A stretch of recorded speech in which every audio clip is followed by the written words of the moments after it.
დილას ვიწყებ ტელეპიროლზე ბიზნეს მედია საქართველოს გუნდის წევრებთან ერთად. რუსეთიდან ფრენებზე დაწესებული ემბარგოს მიუხედავად ტურიზმმა გამოწვევას გაუძლო წერს EBRD და მიმოხილვაში, რომელიც საქართველოს ეძღვნება, აღნიშნულია რამდენიმე მიმართულება, მათ შორის ის, რომ ტურიზმის ზრდის შენელებამ და შიდა პოლიტიკურმა გაურკვევლობამ გავლენა იქონია ეროვნული ვალუტის სტაბილურობაზე. მთავარი რიცხვი ამ მიმართულებით 9.4%-ია. სწორედ ამდენად გაუფასურდა ლარი 2019 წლის იანვარ-სექტემბრის პერიოდში. ლონდონის საფონდო ბირჟაზე არსებული ყველა ქართული კომპანიის აქციების ფასის შემცირება საქართველოს ბანკის ხელმძღვანელი ივნისის მოვლენებით და ეროვნული ვალუტის სისუსტით ხსნის. არჩილ გაჩეჩილაძის განცხადებით, ამასთან ერთად არის საკითხი გამჭვირვალობის, თუ რას უნდა ელოდოს ბაზარი ახალი რეგულაციების კუთხით და ამ მიმართულებით უფრო მეტი ნაბიჯების გადადგმა რა შეიძლება იყოს. ვეფხიდან მოყმის ძეგლთან ახალი სატრანსპორტო კვანძის მოწყობაზე გამოცხადებული ტენდერის შეწყდა. ამის მიზეზი GVP-ის განცხადება გახდა. სატენდერო დოკუმენტაციის მიხედვით კომპანიამ სატენდერო კომისიას განცხადებით 31 ოქტომბერს მიმართა, რომელშიც წერია, რომ ის მიმდინარე წელს ამ ტერიტორიაზე სარეაბილიტაციო სამუშაოებს არ გეგმავს. ეკონომიკის სამინისტრომ თბილისის სახელმწიფო საკონცერტო დარბაზის მმართველ კომპანიას ხელშეკრულება შეუწყვეტა. ამასთან დაკავშირებით განცხადება ნათია თურნავას უწყობამ თავად გაავრცელა და მასში წაიკითხავთ, რომ ხელშეკრულების მოშლის საფუძველი International Event-ის მიერ ხელშეკრულებით აღებული ვალდებულებების შეუსრულებლობა გახდა. ამავე დროს ეკონომიკის სამდგრადი განვითარების სამინისტრომ ფილარმონიის მმართველ კომპანიას საქალაქო სასამართლოშიც ურჩივლა სარჩელი სასამართლოში 3,5 მილიონი ლარის მოცულობის დავალიანების დაფარვის მოთხოვნის მიზნით არის შესული. საქართველოს საგადასახადო კოდექსში შეტანილი ცვლილებების შედეგად კი 21 ნოემბრიდან დაუფასოებელი სახით ნებისმიერი თამბაქოს ნაწარმის, მათ შორის თამბაქოს ნედლეულის, ჩიბუხის თამბაქოს, შესახვევი თამბაქოს, ასევე ჩილიმისათვის განკუთვნილი თამბაქოს რეალიზაცია და მიწოდება იკრძალება. თბილისის საერთაშორისო აეროპორტის ასაფრენ-დასაფრენი ზოლის შუქ ტექნიკური სისტემის გაფართოების პროექტის გამო შპს საქაერო ნავიგაციას კი უძრავი ქონების ექსპროპრიაციის უფლება მიენიჭა. ბლუმბერგის ინფორმაციით, ამერიკის სახელმწიფო დეპარტამენტმა სექტემბერში მიიღო გადაწყვეტილება განაახლოს უკრაინისათვის ფინანსური დახმარების გაცემა, მანამ სანამ ამის შესახებ პრეზიდენტი ტრამპი განაცხადებდა. ჩინეთის ვაჭრობის სამინისტროს ინფორმაციით კი ჩინეთის და შეერთებული შტატების მხარეები სავაჭრო ომის დროს ერთმანეთის პროდუქციაზე შემოღებულ ტარიფებს ეტაპობრივად გააუქმებენ. დროებითი შეთანხმების ფარგლებში შტატები უარს იტყვის ახალი ტარიფების შემოღებაზეც, რომელიც 15 დეკემბერს აქვს დანიშნული და რომელიც 156 მილიარდი დოლარის ჩინურ პროდუქციაზე ტარიფის აწევას ითვალისწინებდა.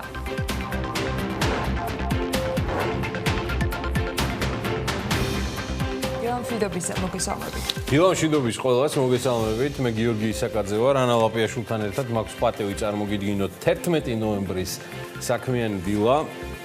საკმაოდ საინტერესო დღე და კვირეული იქნება.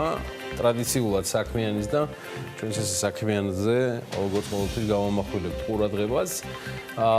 მცირედი ედიტორიალი, რომელიც ყოველთვის უხდება, უბრალოდ ეს უფრო პროლოგი არის, რომელიც უფრო უხდება განსაკუთრებით ორშაბათ დღეს. პარასკევსაც უხდება, როცა აქ ელენე კვანჭელაშვილია თავისი ანალიტიკით. კარგი ბატონო, გასაგებია. მით უმეტეს გვაქვს გარკვეული სიახლეები, რომლის ტირაჟირება მოგვიწევს მთელი კვირის განმავლობაში. ზუსტად ერთი კვირის თავზე საქმიანი დილა ყოველ დილით 8 ნახევარზე დაიწყება და ამასაც დამატებით გამცნობთ მთელი კვირის განმავლობაში. მანამდე გვაქვს ამბავი, რომ დღეს 11 ნოემბერს 11-ს რომ 15 წუთი დააკლდება. ჩეთვერი რო დააკლდება, ამა ჩემს უყვარს ხოლმე ჩეთვერი რო აკლდება. მოკლედ სასტუმრო რედისონში დღეს დილიდან წყალტუბოს განვითარების გეგმის საჯარო განხილვა გაიმართება. მას ნათია თურნავა, მაიაც ქიტიშვილი, ლევან დავითაშვილი დაესწრებიან. ეკონომიკის სამინისტრო ავრცელებს ინფორმაციას, რომ ღონისძიებაზე არიან მოწვეული არქიტექტორები, ურბანისტები, არასამთავრობო ორგანიზაციები, ასოციაციები, ასევე ბიზნესის ადგილობრივი მუნიციპალიტეტები, საქართველოს პარლამენტის და მთავრობის წარმომადგენლები. მე ცუდს არაფერს ვხედავ ამ ტიპის საჯარო განხილვებში, რომელიც მეტ სიცხადეს შეიტანს იმ ზრახვებში, რაც აქვს ქვეყნის მთავარ ინვესტორს ამ პროექტთან დაკავშირებით, თუმცა ასევე მიჭირს გავიხსენო პრეცედენტი ესეთი სამთავრობო მობილიზებისა რაიმე ან ნებისმიერ საინვესტიციო პროექტზე, რომელიც საქართველოში განხორციელებულა, სრულად მესმის კონტექსტი. სრულადაც და ჩვენი პოზიცია ნამდვილად და არასდროს დაგვიმალავს წყალტუბოს პროექტთან დაკავშირებით. რა თქმა უნდა, ბოლო თემა, რომელიც კითხვის ნიშნის ქვეშ გახლდათ, მოხსნა თავად ბიძინა ივანიშვილმა, რომელმაც როგორც იქნა პასუხა იმ კითხვებს, რომელზეც ვერ სცემდნენ პასუხს თავად სამთავრობო მესვეურები, რომ ნებისმიერი ტიპის აუქციონში არის მზად მიიღოს მონაწილეობა, რაც გამორიცხავს ამ ქონების ერთ ლარათაც გადაცემას. რაშიც თავის დროზე ასევე ვერ ხედავდით პრობლემას, თუ ეს მიდგომა გავრცელდებოდა სხვა ქართველ საქმოსნებზე და უცხოელ ინვესტორებზე. დიახ, მე მაინც მიმაჩნია, რომ მთავრობის მხრიდან ბიძინა ივანიშვილის საინვესტიციო პროექტზე ამ ტიპის აქცენტირება არის დათური სამსახური. დათური სამსახურია მის მიმართ და ეს უფრო ამყარებს განცდას ეგრეთ წოდებული არაფორმალური მმართველობისა და ქვეყანაში არსებული დაპაუზებული აქტივების დასაკუთრებისა. ბიძინა ივანიშვილი მართლაც არის მმართველი პარტიის თავმჯდომარე და მას ოცნების გუნდთან ერთად აქვს უსერიოზულესი გამოწვევა ერთ წელიწადში, როცა პროპორციულ არჩევნებში აქვს დასამტკიცებელი უმთავრესი ამ მომჩევლებისთვის. რატომ ვერ მოხერხდა დაპირებული შედეგების მიღწევა ამ 8 წელიწადში, რომელთა დაპირებულის დიდი ნაწილი ცხადია შეუსრულებლობისთვის იყო თავიდანვე განწირული, თუმცა იგივე განათლების რეფორმის და მისი ფინანსური უზრუნველყოფის თემა აშკარად შესაძლებელია ყოფილიყო დასტარტული იგივე 2013 წელს და ეს უკვე შედარებით კონკრეტულ შედეგებს გამოიღებდა. განათლებაზე და ბიძინა ივანიშვილის ოჯახის მძღვენზე ამ სექტორის მიმართ საქართველოსთვის ოდნავ მოგვიანებით, მანამდე ისევ წყალტუბო და საქართველოს მთავრობის წიაღსვლები, რომელიც დარწმუნებული ვარ, გუნდის შიგნით გამართლებულია ამ პროექტის მასშტაბურობის და პერსონიფიცირებული წარმოწევით, რაც როგორც გითხარით, რბილად რომ ვთქვა, ცალსახად კონტრპროდუქტიული იქნება და მიღმა იმისა, რომ ეს პროექტი იყოს ბიზნესისთვის საერთო შეთავაზება ხედვის და პროექტის დიზაინის წარმოდგენით, მე იმედი მაქვს, სწორედ ამას ისე ვთქვათ, დაეთმობა დღევანდელი საჯარო განხილვა. ფაქტი ერთია, 2014 წელს ავსტრიელების მიერ მომზადებული კვლევა წყალტუბოსთან დაკავშირებით მხოლოდ წინასაარჩევნოდ 4 წლის თავზე გაახსენდა მმართველ გუნდს და ხო და ამიტომაც ნუ წყდებათ გული თუ იღებთ არა უმადურობას, როგორც ამას ტირაჟირებთ ოცნების მოაზროვნეთა გუნდი, არამედ თქვენი დათური სამსახურის თუ დაცლილი კრეატივის შედეგად იღებთ ტოლობის ნიშანს, თუნდაც იგივე ვალების განულების პროგრამასთან, რომელიც X თანხით Y მცესხებლებს მოემსახურა, იმაზე მეტი თანხა ჩადაიხარჯა და below zero ეფექტი მივიღეთ. ხა ლათინური ტრანსკრიპტით საუბარი მიწევს იმ მიზეზით, რომ ტრანზაქცია წინასაარჩევნოდ დარჩა სრულიად გაუმჭირვალე, რაც ცალსახად არის ფონდი ქართულს უფლება არ გაასაჯაროოს, რა თანხები დაიხარჯა ვალების განულების პროგრამაზე. არ გაასაჯაროოს დისკონტირების პროცენტითაც გამოისყიდა ეგრეთ წოდებული უიმედო ვალები ბანკებისგან და მიკროსაფინანსოებისგან. აღარც მთავრობა იყო ისეთი ენთუზიასტი ამ წინასაარჩევნო ტრანზაქციის დასრულების შემდეგ. ხმას აღარ იღებდა არც ფინანსთა სამინისტრო და არც ეროვნული ბანკი, მაშინ როცა რიგი იდგა მინისტრების და ოცნების პარლამენტარების მოლაპარაკე ექსპერტებთან ერთად, რომლებმაც შეავსეს შესაბამისი არენა ბიძინა ივანიშვილის ქებადიდებით. თუმცა პირში წყალი ჩაიგუბეს და თემა ჩაკეტეს, მას შემდეგ რაც ტრანზაქცია დასრულდა. რისი შედეგებიც ყისიერად აისახა საპრეზიდენტო არჩევნებზე, იმაზე სამარცხვინო გამოვლენებებით და შედეგებით, პერსონალიებით, რომელიც პირველ რიგში ქართულმა ოცნებამ იწვნია საკუთარი მორიგი მცდარი არჩევანის შემხედვარი. მე აღარ მინდა დეტალებში შესვლა, ეს უკვე პოლიტიკაა, რომელიც სატელევიზიო გადმოცემის თვალსაზრისით ნაკლებად მაღალებს და როგორც გითხარით, ამისთვის დიდი არეალია და არენაც შესაბამისი მოსაზრებების და აზრთა გიგანტების ტირაჟირებისთვის. ღმერთმა ხელი ყველას მოუმართოს, მე მგონია, რომ არ საჭიროებს ბიძინა ივანიშვილის სპეცმიდგომებს და ამიტომაც შემდგომ ნუ დაუძახებს სპეკულაციებს, რომელიც პოლიტიკურ და საზოგადოებრივ დამოკიდებულებად ტრანსფორმირდება. 15 სანატორიუმი, რომლის გამოსყიდვასაც ექს-პრემიერი გეგმავს და თავაზობს ამ შემთხვევაში უკვე მის მთავრობას, საქართველოს ეკონომიკისა და მდგრადი განვითარების სამინისტროს სახელმწიფო ქონების ეროვნული სააგენტოს ბალანსია. ჯამში შეთავაზებაზე იყო საუბარი 22 სანატორიუმზე და 9 ისტორიულ აბანოზე, უბრალოდ 7 სანატორიუმს ყავს უკვე მეპატრონე და ისინიც ელიან მეც სიცხადეს ამ პროექტთან დაკავშირებით და იმედია დაესწრებიან დღევანდელ საჯარო განხილვას. მანამდე კი ეს არის სანატორიუმის სია. სანატორიუმები არის სამგურალი, მეგობრობა, საოცარი სახელები აღმოვაჩინე: გეოლოგი, იმერეთი, გელათი, თბილისი, რკინიგზელი, აია, ფილიალი. ცალკე არის უშიშროება, ანუ ფილიალი კი არ არის, უშიშროება არის ცალკე, წყალტუბო, მედეა, სავანე და სინათლე. მაგრამ მგონი წყალტუბო ორჯერ არის. პროექტის ტექნიკური დეტალები ჯერჯერობით საჯაროდ ცნობილი არ არის და იმედია ეს ყველაფერი დღეს გვეცოდინება და ეს არ იქნება რეპუტაციულად დამაზიანებელი ჩვენი ქვეყნის საინვესტიციო გარემოსთვის, რომელიც სულ უფრო და მეტად არის დაეჭვებულ დაპაუზებულ ვითარებაში. რასაც სამწუხაროდ ხელისუფლების თითქმის ყველა შტოს ქცევა, დამოკიდებულება უწყობს ხელს. მანამდე ბიძინა ივანიშვილის კიდევ ერთი ვიდეო გავვრცელდა, რომელიც შაბათს თუ არ ვცდები იხილა მაყურებელმა, მსმენელმა და მკითხველმა. იდეა ნელ-ნელა ყალიბდებოდა და დღეს, როდესაც უკვე სხვანაირ ეპოქაში გადავდივართ და უმაღლესი ტექნოლოგიები უკვე რეალურად შემოდის ჩვენ ყოველდღიურ ცხოვრებაში და რეალურად ხდება თუნდაც ხელოვნური ინტელექტის ინტეგრირება ჩვენს ცხოვრებაში, უმაღლესი ტექნოლოგიის უნივერსიტეტი დღეს ძალზედ აქტუალურია და მნიშვნელოვანია. ეს კიდევ ერთხელ მიცემს შესაძლებლობას მშობლებს, ახალგაზრდებს, რომ შეაფასონ მომავალი, გადახედონ მომავლის პროფესიებს. ამავე დროს ეს იქნება ახალი ფორმატის სწავლება, სადაც საგანმანათლებლო სისტემის ერთი ოჯახი შეიკრება, ანუ გაუსვლელად მუდმივი ცხოვრების პირობებში ბავშვები ერთმანეთსაც უფრო დაუახლოვდებიან, განათლებაც უფრო იოლი და სახალისო იქნება და ეს იქნება მნიშვნელოვნად ახალი ფორმა სწავლების საქართველოს სივრცეში. რა თქმა უნდა, ესეთი სწავლების ფორმა უცხოეთში მრავლად არის და ბევრია, მაგრამ საქართველოსთვის იქნება ეს სიახლე. სხვათა შორის ამ ვიდეოში დეტალურად საუბრობს და საკმაოდ დეტალურადაც საუბრობს ბატონ ბიძინა ივანიშვილის მეუღლე, ქალბატონი ეკატერინე ხვედელიძე. ის იხსენებს ყველა დეტალს, რაც მათ ოჯახს აკავშირებს ამ ტიპის პროექტებთან, ამ კონკრეტულ პროექტებთან და მისი განვითარების საწყისებთან. მიუხედავად იმისა, რომ განსხვავებით მისი მეუღლისგან არ ვიცნობ პირადად ქალბატონ ეკატერინეს, მე არ მახსოვს ამ ქალბატონთან დაკავშირებით გამოთქმული მისხალი კრიტიკული აზრიც ან მოსაზრებაც კი ყველაზე რადიკალურად განწყობილებისგან ბიძინა ივანიშვილის მიმართ, რაც დასტურდება ქალბატონი ეკას მათ შორის ნაკლები საჯარო აქტივობით. თუ არ ჩავთვლით ქუთაისის უნივერსიტეტის იდეის განხორციელებას, დაბადებას, რომელსაც ეს ვიდეო მიეძღვნა.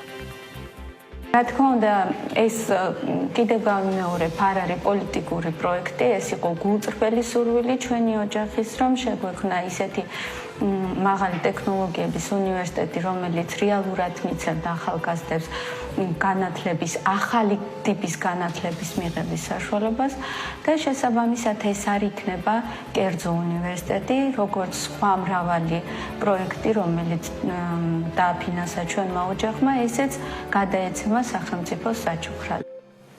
მე მინდა გასაგებად აუხსნა, რომ ვერავინ და ვერაზრუს იქნება წინააღმდეგი ინვესტიციებისა, განსაკუთრებით განათლებაში და ვერავინ ვერ დაუკარგავს საქველმოქმედო ღვაწლს წლების წინ და ახლაც ფონდ ქართულს მეშვეობით ბიძინა ივანიშვილს ან მის ოჯახს. თუმცა სურს რამდენიმე დეტალი დაუხსნა, რა აჩენს კითხვებს ამ ინვესტიციებთან დაკავშირებით და რატომ არის საჭირო მეტი სიცხადე ასეთ თემებზე, განსაკუთრებით მაშინ, როცა ხარ ხელისუფლებაში და წინ უკვე უმძიმესი მერვე, მაგრამ მაინც საარჩევნო წელიწადი მოდის.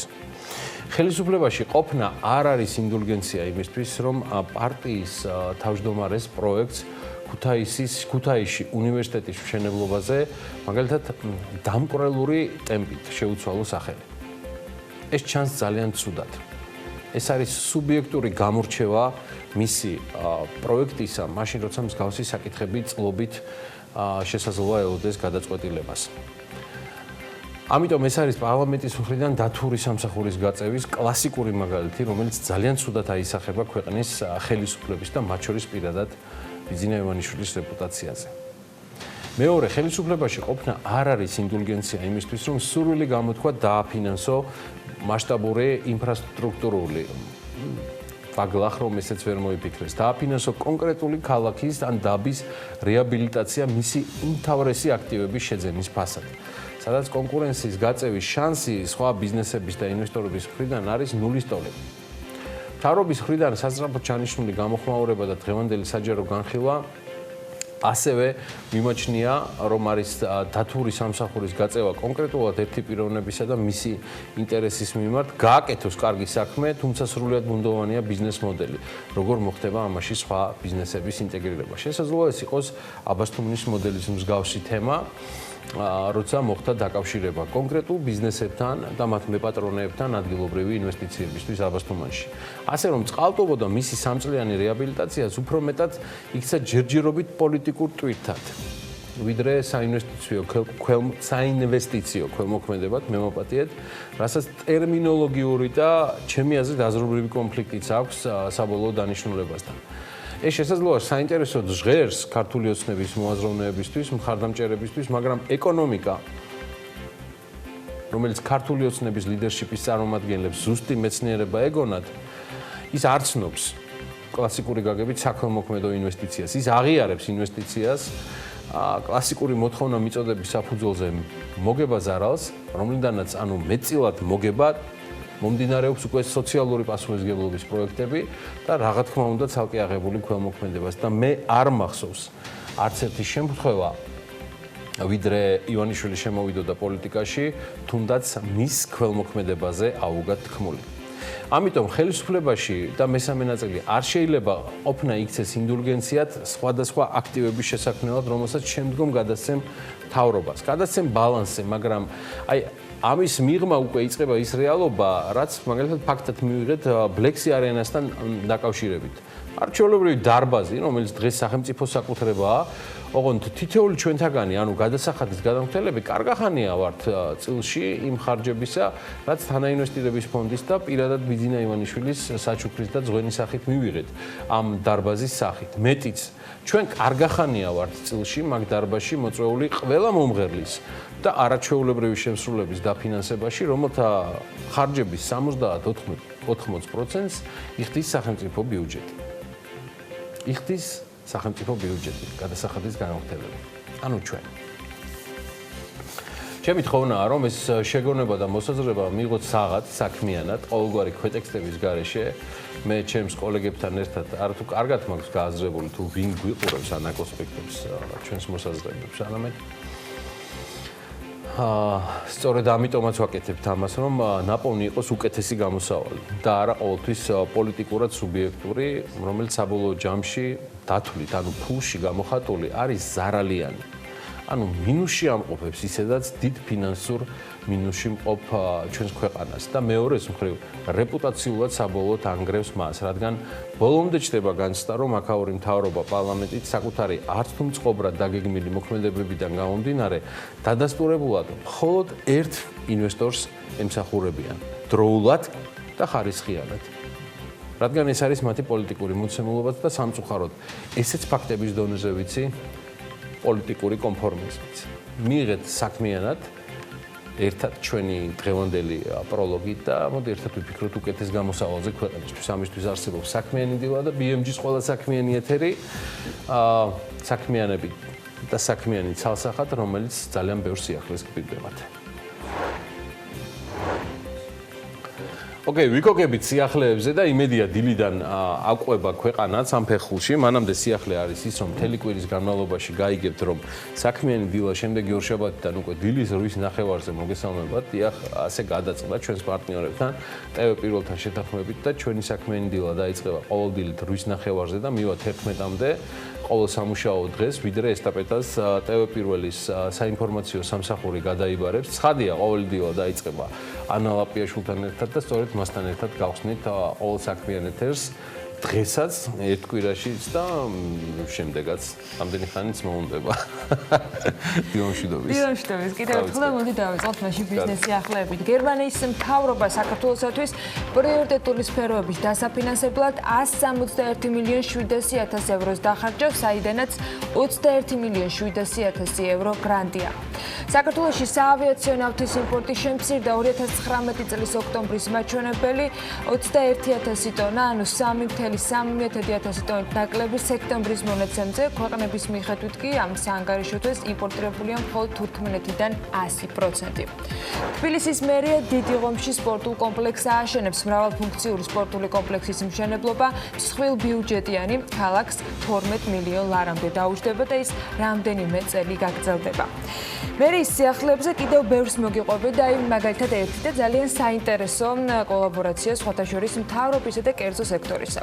ვეფხი და მოყმის ზეგთან ახალი სატრანსპორტო კვანძის მოწყობაზე გამოცხადებული ტენდერი შეწყდა. ამის მიზეზი გახდა GVP-ის განცხადება, როგორც სატენდერო დოკუმენტაციაში ნახავთ, კომპანიამ სატენდერო კომისიას განცხადებით მიმართა 31 ოქტომბერს, რომელშიც ჩაწერა, რომ ის წელს ამ ტერიტორიაზე სარეაბილიტაციო სამუშაოებს არ აპირებს. ამ გარემოებიდან გამომდინარე კი GVP მიზანშეწონილად მიიჩნევდა, რომ ტენდერი შეწყვეტილიყო. შესაბამისად, სატენდერო კომისიამ ახალი სატრანსპორტო კვანძის მოწყობაზე ეს ტენდერი შეწყვიტა. თუ იმას გავითვალისწინებთ, რომ GVP მარშალ-გელოვანის გამზირზე წყალსადენი წყალარინების რეაბილიტაციას წელს არ აპირებს, ახალი კვანძის მოწყობაზეც ტენდერი შესაბამისად მომავალ წლამდე არ გამოცხადდება. შესაბამისად, ვეფხი და მოყმის ზეგთან ეგრეთ წოდებული დაკიდული ხიდების აშენების ბედი კვლავ გაურკვეველი რჩება. თბილისის მერიამ ვეფხი და მოყმის ზეგთან ახალი სატრანსპორტო კვანძის მშენებლობაზე ჯერ კიდევ ოქტომბერში გამოაცხადა ტენდერი, რომელიც როგორც გითხარით, ახლა შეჩერებულია. სატენდერო კომისიაში განცხადებები 28 ოქტომბრამდე იყო მისაღები, შესყიდვის სავარაუდო ღირებულებად კი 21.634.083 ლარი სახელდებოდა. როდის ჩაინიშნება განახლებული პირობებით ტენდერი და ბოლოს იქნება თუ არა რაიმე სახის ისეთი კომუნიკაცია თბილისის მერიას და კერძო კომპანიას შორის, რომ ჯერ ტენდერი არ გამოაცხადონ და შემდეგ არ შეწყვიტონ, ეს არ ვიცით. მიუხედავად იმისა, რომ თბილისის მერია GVP-სთან აქტიურად მუშაობს სხვადასხვა პროექტებზე, მათ შორის ეს სამუშაოები ეხება როგორც ჭავჭავაძის გამზირზე მიმდინარე სარეაბილიტაციო სამუშაოებს, ისე ამ დრომდე დაუსრულებელ და ბოლომდე ვერ გახსნილ გზაზე, რომელიც დედაქალაქს აეროპორტთან აკავშირებს და შესაძლოა კახეთის გზატკეცილზე ვსაუბრობთ. მოკლედ ნახოთ, გამოჩნდება კომპანია როდის გადაწყვეტს, რომ თბილისის მერიას მისცეს უფლება გააკეთოს ის პროექტი, რომელიც რამდენიმე თვის წინ არის დაანონსებული. ამასობაში მდინარე ვერეს ხეობის მეორე ნაპირი მზიურ საფეხმავლო ხიდით უნდა დაუკავშირდეს. ეს კიდევ ერთი პროექტია და ამასთან დაკავშირებით საპროექტო სახარჯთაღრიცხვა დოკუმენტაციის შედგენის მომსახურების შესყიდვის მიზნით გამოცხადებულ ტენდერში გამარჯვებული გამოვლენილია. ამ ეტაპზე ხელშეკრულების მომზადება მიმდინარეობს. კონკურსში შეპეს NC სტუდიომ გაიმარჯვა. მის გარდა ტენდერში კიდევ ორი კომპანია ატელია არქიტექსი და შეპეს საგზამეცნიერება მონაწილეობდნენ. 16 ოქტომბერს იყო გამოცხადებული ეს ტენდერი და შესყიდვის სავარაუდო ღირებულებად 111.100 ლარი იყო დასახელებული. გამარჯვებული კომპანიის მიერ წარმოდგენილი თანხაც სწორედ ამ ლოტს უკავშირდებოდა. სატენდერო დოკუმენტაციაში ნათქვამი არის, რომ გამომდინარე იქიდან, რომ პარკი ქალაქის ცენტრალურ ჩამოყალიბებულ ურბანულ გარემოში მდებარეობს, გება აუცილებლობა, რომ მას ეწვდომა ქალაქის მიმდებარე უბნების მოსახლეობას და ქალაქის სტუმრებს გაუმარტივდეთ და შესაბამისად ეს პროექტიც მას მოემსახურება.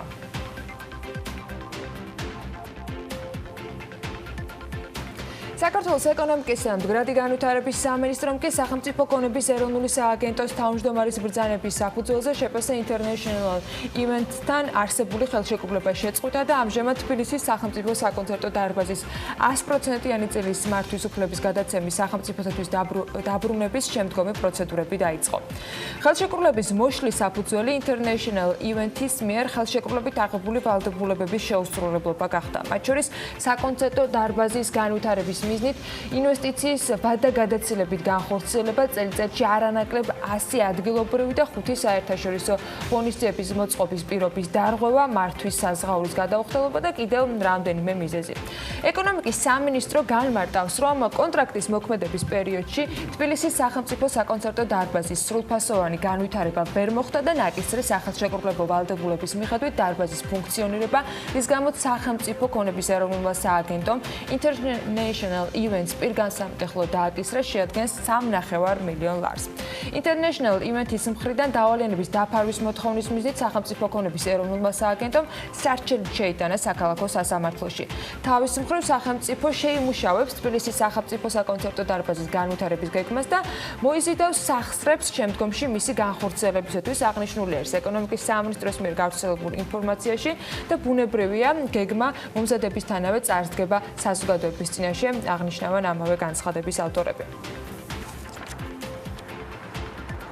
სახელმწიფო აუდიტის სამსახურის ინფორმაციით კი საქართველოს თავდაცვის სამინისტროს ფინანსურ ანგარიშგებაში მნიშვნელოვანი ხარვეზებია გამოვლენილი. აუდიტის შეფასებით თავდაცვის სამინისტროს მიერ მათთვის წარდგენილ საბალანსო უწყებაში სამხედრო შეიარაღების, ამუნიციის, ჯავშანტექნიკის, მიწის თუ სხვა სახის აქტივების შესახებ არსებული ჩანაწერები კითხვის ნიშნებს აჩენს, რადგანაც ის არ შეესაბამება თავად თავდაცვის სამინისტროს სამხედრო ქვედანაყოფების საბალანსო უწყებების ჯამს.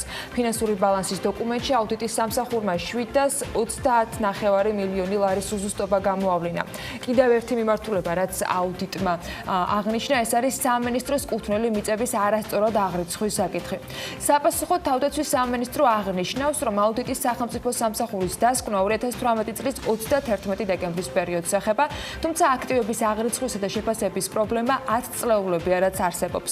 მათ ბალანსზე არსებული უძრავი ქონების აღრიცხვის პრობლემა ჯერ კიდევ საბჭოთა ჯარებიდან მიღებული აქტივებით იწყება და თავდაცვის უწყების მიერ შემუშავებული სამოქმედო გეგმით ამ პრობლემის გადაჭრის პროცესი დაიწყო, რაც წლების განმავლობაში მოუგვარებელი იყო და უყურადღებოდ დატოვებული.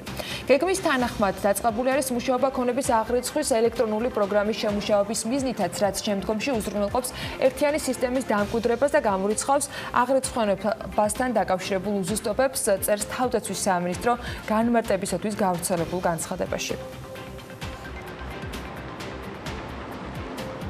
საქართველოს რეგიონული განვითარებისა და ინფრასტრუქტურის სამინისტრომ საერთაშორისო იურიდიული კომპანია White & Case-ის პარიზის ოფისს ახალი დაკვეთა მისცა. 2019 წლის 29 ოქტომბერს გაფორმებული ხელშეკრულების მიხედვით იურისტებმა უნდა განიხილონ ის წინადადებები, რომლებიც სახელმწიფოს ანაკლის განვითარების კონსორციუმმა და საერთაშორისო საფინანსო ორგანიზაციებმა წარუდგინეს. White & Case ევალება, რომ მთავრობასთან შეთანხმებით უამზადოს საინვესტიციო ხელშეკრულებაში შესატანით ცვლილებების დრაფტი და ასევე უამზადოს საკუთარი იურიდიული შეფასება მთავრობის მიერ ორგანიზაციისათვის გაგზავნილ წერილებთან დაკავშირებით.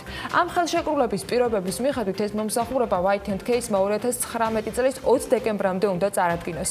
მთავრობა ამ სერვისში $129,800 გადაიხდის.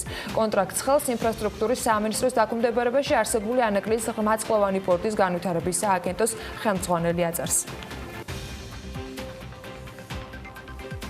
EBRD-მ საქართველოს ეკონომიკური ზრდის განახლებული პროგნოზი გამოაქვეყნა, როგორც სულ რამდენიმე დღის წინ გავრცელებულ დოკუმენტში აღნიშნული, ეკონომიკა მიმდინარე და მომავალ წელს ერთი და იგივე ნიშნულს, კერძოდ 4,5%-იან ზრდას აჩვენებს. EBRD ამ პროგნოზის საფუძველს შემდეგნაირად განმარტავს. ერთი აქცენტი მიმდინარე წელს მთლიანი შიდა პროდუქტის ზრდის დინამიკაა. ბანკი ყურადღებას აქცევს იმ ფაქტს, რომ 2019 წლის პირველ ნახევარში მთლიანი შიდა პროდუქტი 4,7%-ით გაიზარდა. ამას გარდა ბანკის შეფასებით უკვე მეოთხე წელია ფულადი გზავნილების მოცულობა თანმიმდევრულად იზრდება, კრედიტის ზრდა შენარჩუნებულია, რაც ხელს უწყობს კერძო მოხმარებას, ხოლო საქონლის ექსპორტი 2019 წელს პირველ 8 თვეში 12,4%-ით არის გაზრდილი.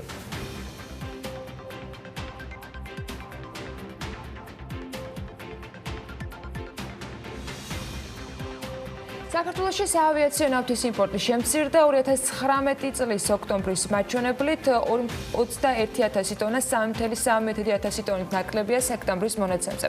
ქვეყნების მიხედვით საანგარიშო თვეს იმპორტირებულია მხოლოდ თურქმენეთიდან 100%. წლის იანვარ-ოქტომბრის პერიოდის იმპორტმა კი შეადგინა 83,000 ტონა, რაც 600 ტონით ნაკლები არის გასული წლის ანალოგიურ მაჩვენებელზე. საავიაციო ნავთის იმპორტის კვლევა უკავშირდება საქართველოს-რუსეთის ავიარეისების შეჩერებას იზრდება რომ არა რუსეთის მხრიდან ფრენების აკრძალვა წლის დასაწყისიდან დაწყებული იმპორტის ზრდის პოზიტიური ტენდენცია კვლავ გაგრძელდებოდა განმარტავენ ნავთობპროდუქტების იმპორტიორთა კავშირში. საუდი არამკოს აქციების ფასი კი 5 დეკემბერს გახდება ცნობილი. კომპანიის მიერ გავრცელებულ დოკუმენტში აღნიშნული არის, რომ სწორედ ამ დღეს უნდა გავიგოთ რა მოცულობის აქციებს განათავსებს კომპანია ბირჟაზე გასაყიდად. როგორც ცნობილია, წესების მიხედვით კომპანია პირველადი განთავსების შემდეგ აქციებს დამატებით კიდევ მომდევნო 6 თვის განმავლობაში ვეღარ განათავსებს. ამასთან მის აქციონერს, ანუ სახელმწიფოს არ ექნება უფლება პირველი ლისტინგიდან 12 თვის განმავლობაში დამატებით გაყიდოს აქციები. აქვე დაზუსტებულია, რომ საცალო ინვესტორების მიერ შესაძლებელი აქციების ოდენობა არ უნდა აღემატებოდეს აქციების 9%-ს, ხოლო ინსტიტუციონალური ინვესტორებისათვის ლიმიტს კომპანია განსაზღვრავს. მოსალოდნელია, რომ საუდი არამკო გახდება მსოფლიოში ყველაზე დიდი კაპიტალის მქონე კომპანია, რომლის შეფასებაც ნავარაუდევია, რომ 1,9 ტრილიონი დოლარი იქნება. და ჩვენც ერთ-ერთ ყველაზე სენსიტიურ საკითხზე ნავთობზე და მის ფასებზე უნდა გავაგრძელოთ საუბარი. ადგილობრივადაც საინტერესო სიახლეები გველოდება, როგორ შეიცვალა საერთაშორისო და საქართველოს ბაზრებზე საწვავის ღირებულება და რა ფაქტორებმა იქონიეს მასზე ყველაზე დიდი გავლენა. ლევან თაღიაშვილი შემოგვერდება ტრადიციულად მიმოხილვით საქმიანი დილის ეთერში. ლევან, დილა მშვიდობისა. დილა მშვიდობის, ანა მევსალმდი ჩვენს მაყურებელს. ნავთობის ბირჟებზე დიდი რყევები გასულ კვირას ნამდვილად არ გქონია. 7 დღის განმავლობაში ნიუ-იორკის ბირჟაზე ბარელი ნავთობის ფასმა თითქმის $9.5-ით მოიმატა. ნახეთ ზიგზაგური მოძრაობა და დოლარიანი ვარდნაც, თუმცა ბლუმბერგის მონაცემებით ამჟამინდელი ფასი ნიუ-იორკში $47 და 24 ცენტია. ტრენდი რა თქმა უნდა იგივე იყო ლონდონში, სადაც უკეთესი ხარისხის ნავთობი ივაჭრება, თუმცა აქ მატება ერთი კვირის ჭრილში მხოლოდ 30 ცენტია. ლონდონში ამჟამად ბარელი ნავთობის ღირებულება $62.5-ია. რაც შეეხება სიახლეებს საერთაშორისო ბაზრებზე, გარდა ამისა, ანა რაც ჩვენს მაყურებელს უკვე უთხარი, მთავარ ყურადღება კვლავ სავაჭრო ომის გარშემოა გამახვილებული. ბოლო მონაცემებით ორი ქვეყანა მომდევნო შეთანხმებას დეკემბერში დადებს. გარდა ამისა, საუდი არამკო უმსხვილესმა არაბულმა კომპანიამ ჩინელ იმპორტიორებთან დამატებითი შეთანხმება დადო და აზიის მიმართულებით უფრო მეტ ნავთობს გაიტანს. გარდა ამისა, ბლუმბერგი წყაროზე დაყრდნობით წერს, რომ ოპეკი უფრო მეტად არ შეამცირებს მოპოვებას და ვენაში მომდევნო შეხვედრისას ეს საკითხი არ განიხილება. როგორც ჩანს, ასევე არ განიხილება საქართველოში ბენზინის ფასების ცვლილება, რადგან უკვე 3-4 კვირა ღირებულება არც ერთ ნავთობ კომპანიაში არ იცვლება. 5 ძირითადი კომპანიიდან არც ერთი არ აპირებს, როგორც ჩანს, ფასები დაწიოს, რაშიც დიდი ალბათობით ლარის კურსი გადამწყვეტ როლს თამაშობს. ოილნიუსის ინფორმაციით, ყველაზე იაფად საწვავის შეძენა კვლავ ლუკოილში შეგიძლიათ. პრემიუმის ტიპის ბენზინი $2.59 იქვეა რეგულარის, რომლის ღირებულებაც $2.45. მადლობა ლევანს, რომელსაც არ ვემშვიდობებით და ის დაგვიბრუნდება რამდენიმე წუთში, თუმცა იქამდე ამიდის პროგნოზს უნდა გავესწროთ. გარემოს ეროვნული სააგენტო გვატყობინებს, რომ ამიდი კვლავ განპირობებული იქნება კასპიის ზღვის აღმოსავლეთიდან მოქმედი ცივი ჰაერის მასების და სამხრეთიდან გავრცელებული თბილი ჰაერის მასების ურთიერთქმედებით. მოსალოდნელი არის დრო გამოშვებით ღრუბლიანობის მომატება, უმეტესად უნალექოთ ჩაევრის დღე და იქროლებს აღმოსავლეთის მიმართულების ქარი. აი ასეთი ამიდი იქნება დღეს 11 ნოემბერს მთელი ქვეყნის მასშტაბით. ქალაქების მიხედვით როგორ ტემპერატურას უნდა ამას გრაფიკაზე ნახავთ, შემდეგ გადავხედავთ ფრენების განრიგს და მცირე სარეკლამო პაუზის შემდეგ დაგიბრუნდებით მიმოხილვით.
კიდევ ერთხელ დილამშვიდობის ყველას. ლევან თაღიაშვილი უნდა შემოგვიერთდეს საფონდო ბირჟის მიმოხილვით, როგორც მისგან ვიცით, ბოლო პერიოდში ბირჟაზე აქტივობა შემცირებულია თითქმის მინიმუმამდე და კონკრეტულად რომელ ფასიან ქაღალდებზე არის კიდევ მოთხოვნა, ამას თავად ლევანი გვეტყვის. კიდევ ერთხელ დილამშვიდობისა მასაც. ლევან, ყურადღებით გისმენთ. იყო პერიოდი, როდესაც საქართველოს საფონდო ბირჟაზე მსხვილი გარიგებები აქტიურად იდებოდა. ეს დაახლოებით სექტემბერი-ოქტომბრის შუა რიცხვებში ხდებოდა, თუმცა ბოლო 2-3 კვირა ბირჟა ფაქტობრივად უმოქმედოა.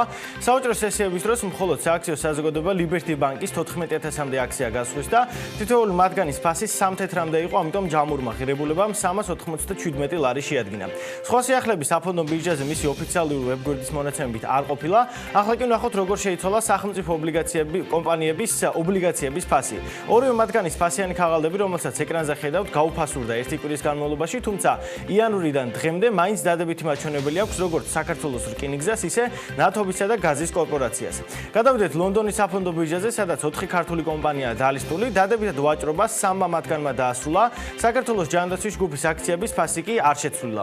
ერთი კვირის განმავლობაში საქართველოს ბანკის 378,000 აქცია გაიყიდა 5.3 მილიონი ფუნტად, ჯორჯია კაპიტალის 145,000 აქციაზე დაიდო გარიგება 1.4 მილიონად, TPC ბანკის 169,000 ფასიანი ქაღალდი გასხვის და 2.2 მილიონად. საქართველოს ჯანდაცვის ჯგუფს რაც შეეხება, მის 111,000 აქციაზე დაიდო გარიგება.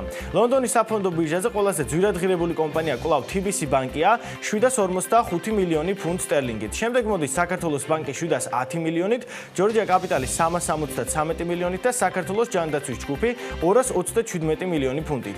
1 იანვრიდან დღემდე 3 კომპანიის აქციების ფასია გაუფასურებული. საქართველოს ბანკი კი რამდენიმე თვიანი პაუზის შემდეგ პლუსში გავიდა და მისი year to day მაჩვენებელი 5.1% გახდა.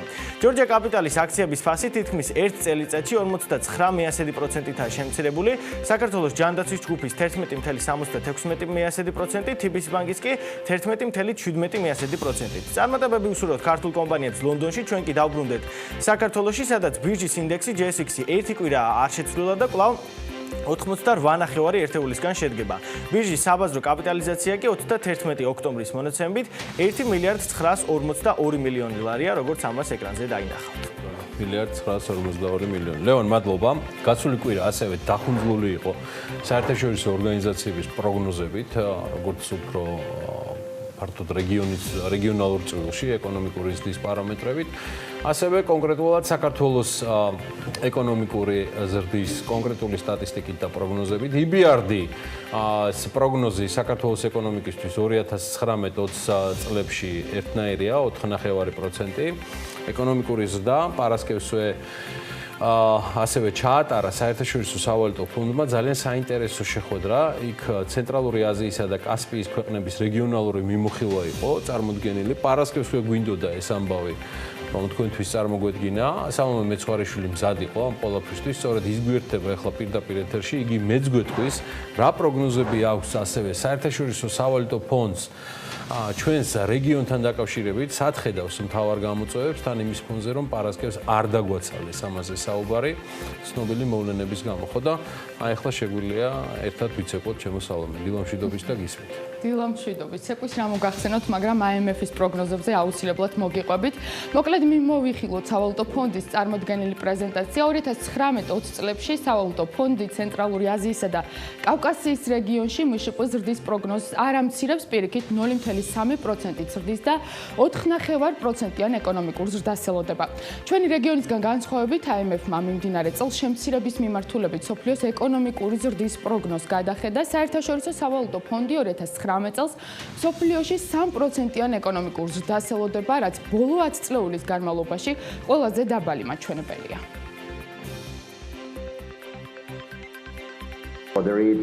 რეგიონში ეკონომიკურ ზრდას 4.5%-ის ფარგლებში ველოდებით. ქვეყნების მიხედვით ეს მაჩვენებელი მცირედი ცვალებადია. მაგალითად, ნავთობისა და გაზის ექსპორტიორებში ყველაზე სუსტი ზრდა აზერბაიჯანშია მოსალოდნელი. სოფლიო ეკონომიკისგან განსხვავებით, მთლიანად რეგიონის ეკონომიკური ზრდა არ შევამცირეთ სხვადასხვა ფაქტორების გამო, რომლებმაც ხელი შეუწყოს მთლიანი შიდა პროდუქტის ზრდას. მაგალითად, ესენია ფისკალური სტიმულების არსებობა და მონეტარული პოლიტიკის შემცირება რიგ ქვეყნებში. ძირითად ქვეყნებში შემცირებულია მონეტარული პოლიტიკის განაკვეთები, გამონაკლისი საქართველო და ყაზახეთი იყო, სადაც მონეტარული პოლიტიკის განაკვეთები გაიზარდა, იმისთვის რომ ინფლაცია უკეთესად გაკონტროლებულიყო. გარდა ეკონომიკური ზრდის პროგნოზისა, საერთაშორისო სავალუტო ფონდი ცენტრალური აზიისა და კავკასიის რეგიონისთვის მთავარ გამოწვევებსაც ასახელებს და ქვეყნების მთავრობებს რეკომენდაციებს აძლევს. რეგიონისთვის მთავარ გამოწვევად ნავთობის ფასებთან დაკავშირებული გაურკვევლობა და სავაჭრო დაზაბულობა სახელდება, მათ შორის ამერიკის შეერთებულ შტატებსა და ჩინეთის სავაჭრო ომი. სავალუტო ფონდის პრეზენტაციაში ხაზი გაუსვეს საქართველოში ვადაგადაცილებული სესხების დაბალ დონეს, რაც რეგიონის სხვა ქვეყნებისთვის პრობლემურ საკითხად რჩება, ასევე ხაზი გაესვა, რომ საქართველოში მცირე და საშუალო ბიზნესისთვის ფინანსური ხელმისაწვდომობა უფრო მაღალია ვიდრე სხვა ქვეყნებში.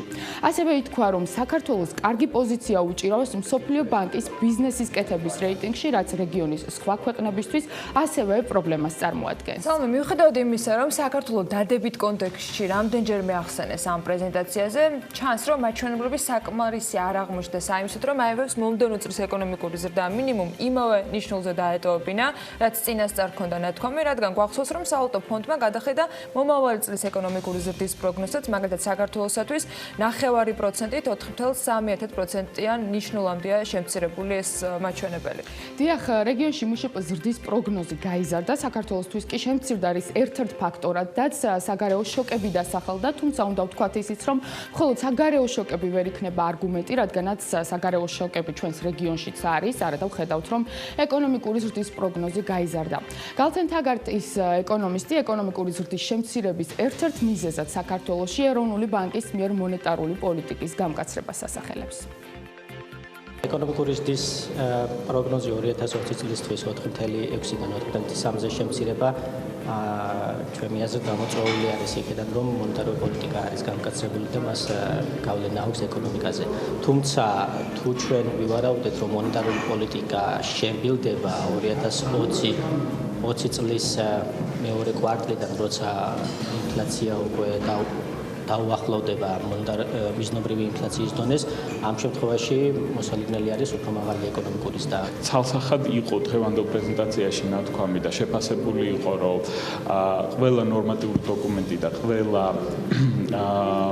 საკანონმდებლო ცვლილება, როგორც საშუალოვადიანი, ისევე მოკლევადიან პერიოდში, რაც უწყობს ინკლუზიური ზრდას და მდგრად განვითარებას, არის შესრულებული საქართველოს მხრიდან. საქართველოს ბევრი კუთხით არის მოწინავე, ხაზგასმული იყო ის, რომ ფინანსებთან წვდომა, ასე ვთქვათ, რომელიც მთელი რეგიონისთვის არის პრობლემა, საქართველოსთვის ნაკლები პრობლემაა და ამ კუთხით ვართ მოწინავე ქვეყანა, ასე ვთქვათ, საშუალო ბიზნესთვის წვდომა ფინანსებზე, ასევე საბანკო სესხების ხარისხის კუთხით ვართ მოწინავე ქვეყანა. როგორც ვიცით, ეროვნულმა ბანკმა ბოლო პერიოდში მონეტარული პოლიტიკის განაკვეთი 200 საბაზისო პუნქტით გაზარდა, შესაბამისად რეფინანსირების განაკვეთმა 8.9% შეადგინა. ეროვნულ ბანკს ამ ნაბიჯით ინფლაციის შემცირება სურს, რამდენადაც ლარის რესურსის გაძვირება შეამცირებს ეროვნულ ვალუტაზე მოთხოვნასაც, თუმცა მონეტარული პოლიტიკის განაკვეთის გაზრდას გვერდითი მოვლენებიც ახლავს თან და ეს გვერდითი მოვლენაც მტკივნეული შეიძლება აღმოჩნდეს, რამდენადაც ეკონომიკურ ზრდაზე უარყოფითად აისახება. ნებისმიერი რეფინანსირების განაკვეთის ზრდა უარყოფითად მოქმედებს ეკონომიკურ ზრდაზე. თუმცა მიზანი ამისი, როგორც ეროვნულ ბანკმა აგვიხსნა, არის ინფლაციის გაზრდილი ინფლაციის შემცირება. კიდევ ერთი მიზეზი, რამაც ეკონომიკური ზრდის შემცირება შეიძლება გამოიწვიოს, პირდაპირ უცხოური ინვესტიციების კლებაა და სახარბიელო მდგომარეობა საქართველოს არც ამ მიმართულებით აქვს. მეორე კვარტალში 54%-იანი კლება დაფიქსირდა FDI-ში. საქართველოს ბანკის გენერალური დირექტორი ამბობს, რომ პირდაპირ უცხოური ინვესტიციების შემცირება ნაწილობრივ რამდენიმე მსხვილი პროექტის დასრულებასთან იყო დაკავშირებული. პირდაპირ უცხოური ინვესტიციების შემცირება ნაწილობრივ იყო რამოდენიმე მსხვილი პროექტის დასრულებასთან დაკავშირებული, ნაწილობრივ შეიძლება იყოს დაკავშირებული იმასთან, როგორც აქციების ფასმა მოიკლოს, შეიძლება სხვა ინვესტორებიც შეიძლება შეჩერდნენ. თუმცა ჯამურად ინვესტიციების ოდენობა ქვეყანაში არ არის შემცირებული და ეს ძირითადად არის შიდა ინვესტიციების ზრდის ფონზე. 2016 წლის რეფორმა, რომელიც გაკეთდა, ამ რეფორმამ დატოვა 600-700 მილიონი ლარი კერძო კომპანიებში, რომლებიც მოგებას აგენერირებენ და ეს თანხა არის ფაქტიურად კაპიტალი კერძო ქართული კომპანიებისთვის იმისთვის, რომ ინვესტიციები გააგრძელონ და ამიტომ შარშანას და წელსაც იურიდიულ პირებში ვხედავთ საკმაოდ დიდ აქტიურობას ინვესტიციების კუთხით. პირდაპირ უცხოური ინვესტიციების კლებასთან ერთად 2019 წლის დასაწყისიდან ქართული კომპანიების აქციების ფასები ლონდონის საფონდო ბირჟაზე შემცირებულია. საქართველოს ბანკსა და ჯორჯიან კაპიტალის აქციები დაახლოებით 5%-ით არის გაუფასურებული, საქართველოს ჯანდაცვის ჯგუფის დაახლოებით 17%-ითაა შემცირებული, TBC ბანკის კი 15%-ით. ჩვენ დავინტერესდით, რა მიზეზებს ხედავს საქართველოს ბანკის გენერალური დირექტორი ქართული კომპანიების აქციების გაუფასურებაში. რამოდენიმე ძირითადი ფაქტორი შეიძლება გამოიყოს, მათ შორის ერთ-ერთი არის ივნისის მოვლენები და შესაბამისად ლარის სისუსტე. ამასთან ერთად გამჭირვალობა ინვესტორების ყოველთვის მნიშვნელოვანია, რას უნდა ელოდნენ ახალი რეგულაციების კუთხით და ამ მიმართულებით გამჭირვალობის კუთხით კიდევ მეტი ნაბიჯების გადადგმა შეიძლება. TBC ბანკის საქმე თუ შეიძლებოდა ყოფილიყო განსაზღვრელი ამ შემთხვევაში აქციების ფასის ქართული კომპანიების იმოქმედებდა თუ არა? დადებითად არ უმოქმედია ყოველ შემთხვევაში. ასეთი იყო შეფასებები საქართველოს ბანკის გენერალური დირექტორის სხვადასხვა საკითხებთან დაკავშირებით, რაც შეეხება IMF-ს და მის რეკომენდაციებს საერთაშორისო სავალუტო ფონდის ცენტრალური აზიისა და კავკასიის რეგიონის ქვეყნებში კონკურენტუნარიანობის ამაღლებაზე აკეთებს აქცენტს და აღნიშნავს, რომ ამისთვის საჭიროა პროდუქტიულობის ზრდა და სამუშაო ზალის კომპეტენციის ამაღლება. მადლობა საუბარი მოხდისათვის.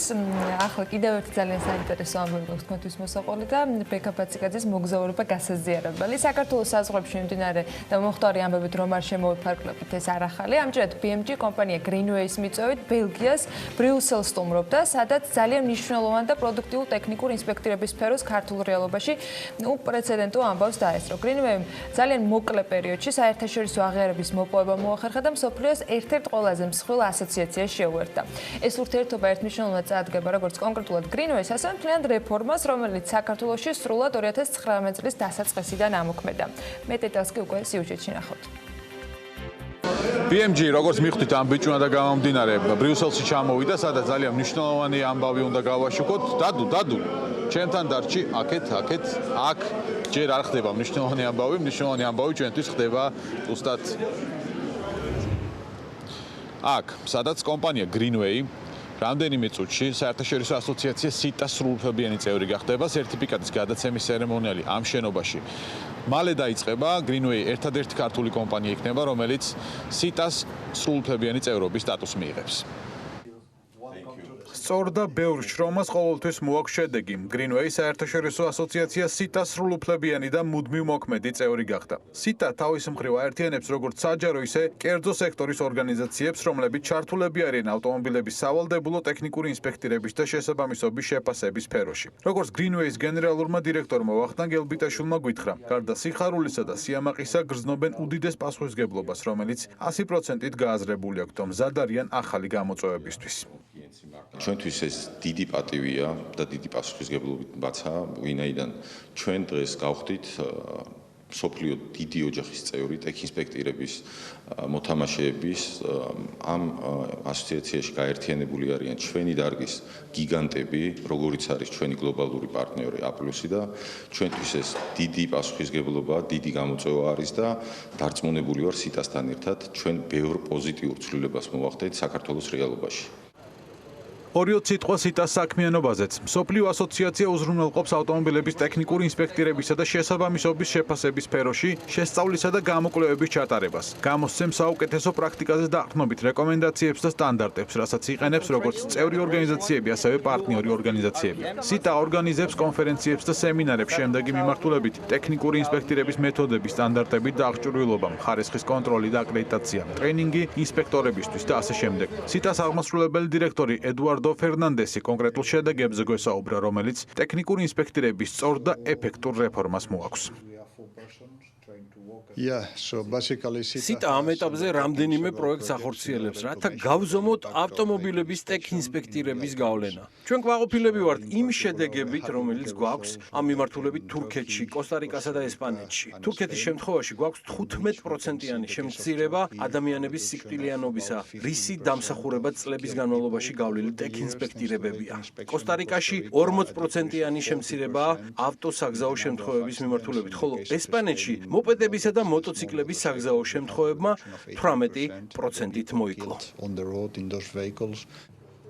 ორგანიზაცია აღიარებულია ევროპის საბჭოს, გაეროს ეკონომიკური საბჭოს, მსოფლიო ჯანდაცვის ორგანიზაციის, ასევე მსოფლიო ბანკის გზებზე გლობალურ უსაფრთხოების და სხვა ორგანიზაციების მიერ. Greenway-ის პარტნიორი კომპანია A+, რომელიც მსოფლიოს 70 ქვეყანაში მოღვაწეობს, ასევე სიტას მუდმივ მოქმედი წევრია. ბრიუსელში ჩვენ A+-ის საერთაშორისო პროექტების დეპარტამენტის დირექტორის მოადგილე ენრიკე ტარაციდოვასკესით ჩავწერეთ.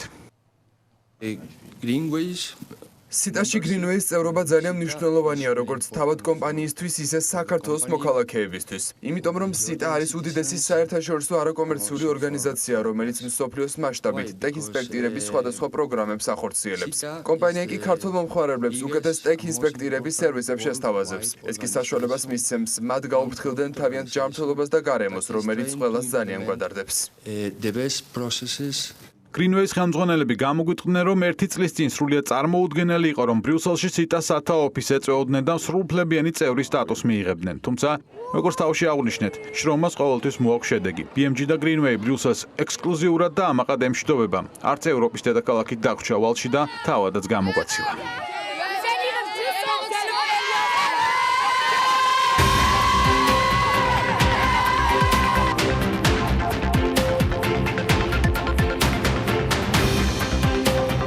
Financial Times-ში შტატების წარმომადგენელთა პალატის ყოფილი წევრის და სატოს ინსტიტუტის მკვლევარის ჯეიმს ბეკასის სტატია გამოქვეყნდა, რომელშიც ავტორი აღნიშნავს, რომ საქართველო აკმაყოფილებს ყველა კრიტერიუმ შტატებთან ორმხრივი თავისუფალი ვაჭრობის ხელშეკრულების გასაფორმებლად. Financial Times საქართველოს პრემიერ-მინისტრის ციტატა მოყავს, გერგ გახარიას განცხადებით, საქართველოს აქვს შესაძლებლობა იქცეს მიზიდულობის ცენტრად ამერიკული ბიზნესისათვის, ამის შესაძლებლობას კი საქართველოს ევროკავშირთან და სხვა ბაზრებთან გაფორმებული თავისუფალი ვაჭრობის შეთანხმებები აძლევს. გალტენ დაგარტის კვლევების დეპარტამენტის უფროსი ევა ბოჭორიშვილის განცხადებით, დეპოზიტები იზრდება დოლარში, სესხების გალარება ხდება და ეს არის ერთ-ერთი ძირითადი მთავარი ფაქტორი, რაც ეროვნულ ვალუტაზე მოქმედებს. საქართველოს ბანკის CEO-ს არჩილ გაჩიჩილაძის განცხადებით, ქვეყანაში ბოლო პერიოდში გაზრდილი ინფლაციის მაჩვენებელი ეკონომიკისათვის პრობლემას წარმოადგენს. სააგენტო საწარმოო საქართველოში ხელმძღვანელის თქმით, საქართველოში შესაძლოა სარიცხი მანქანების წარმოება დაიწყოს. ფინანსთა სამინისტროს საგამოძიებო სამსახურმა სასამართლოს განჩინების საფუძველზე 4 პირი დააკავა, რომელთაგანაც 3 მოქმედი, 1 კი ყოფილი საჯარო მოხელია. დაკავებულებს შორის არიან ფოთის მუნიციპალიტეტის ყოფილი მერი და საკრებულოს ამჟამინდელი თავმჯდომარე. გამოძიება მათ სახელმწიფო ქონების თაღლითურად დაუფლებას ედავება.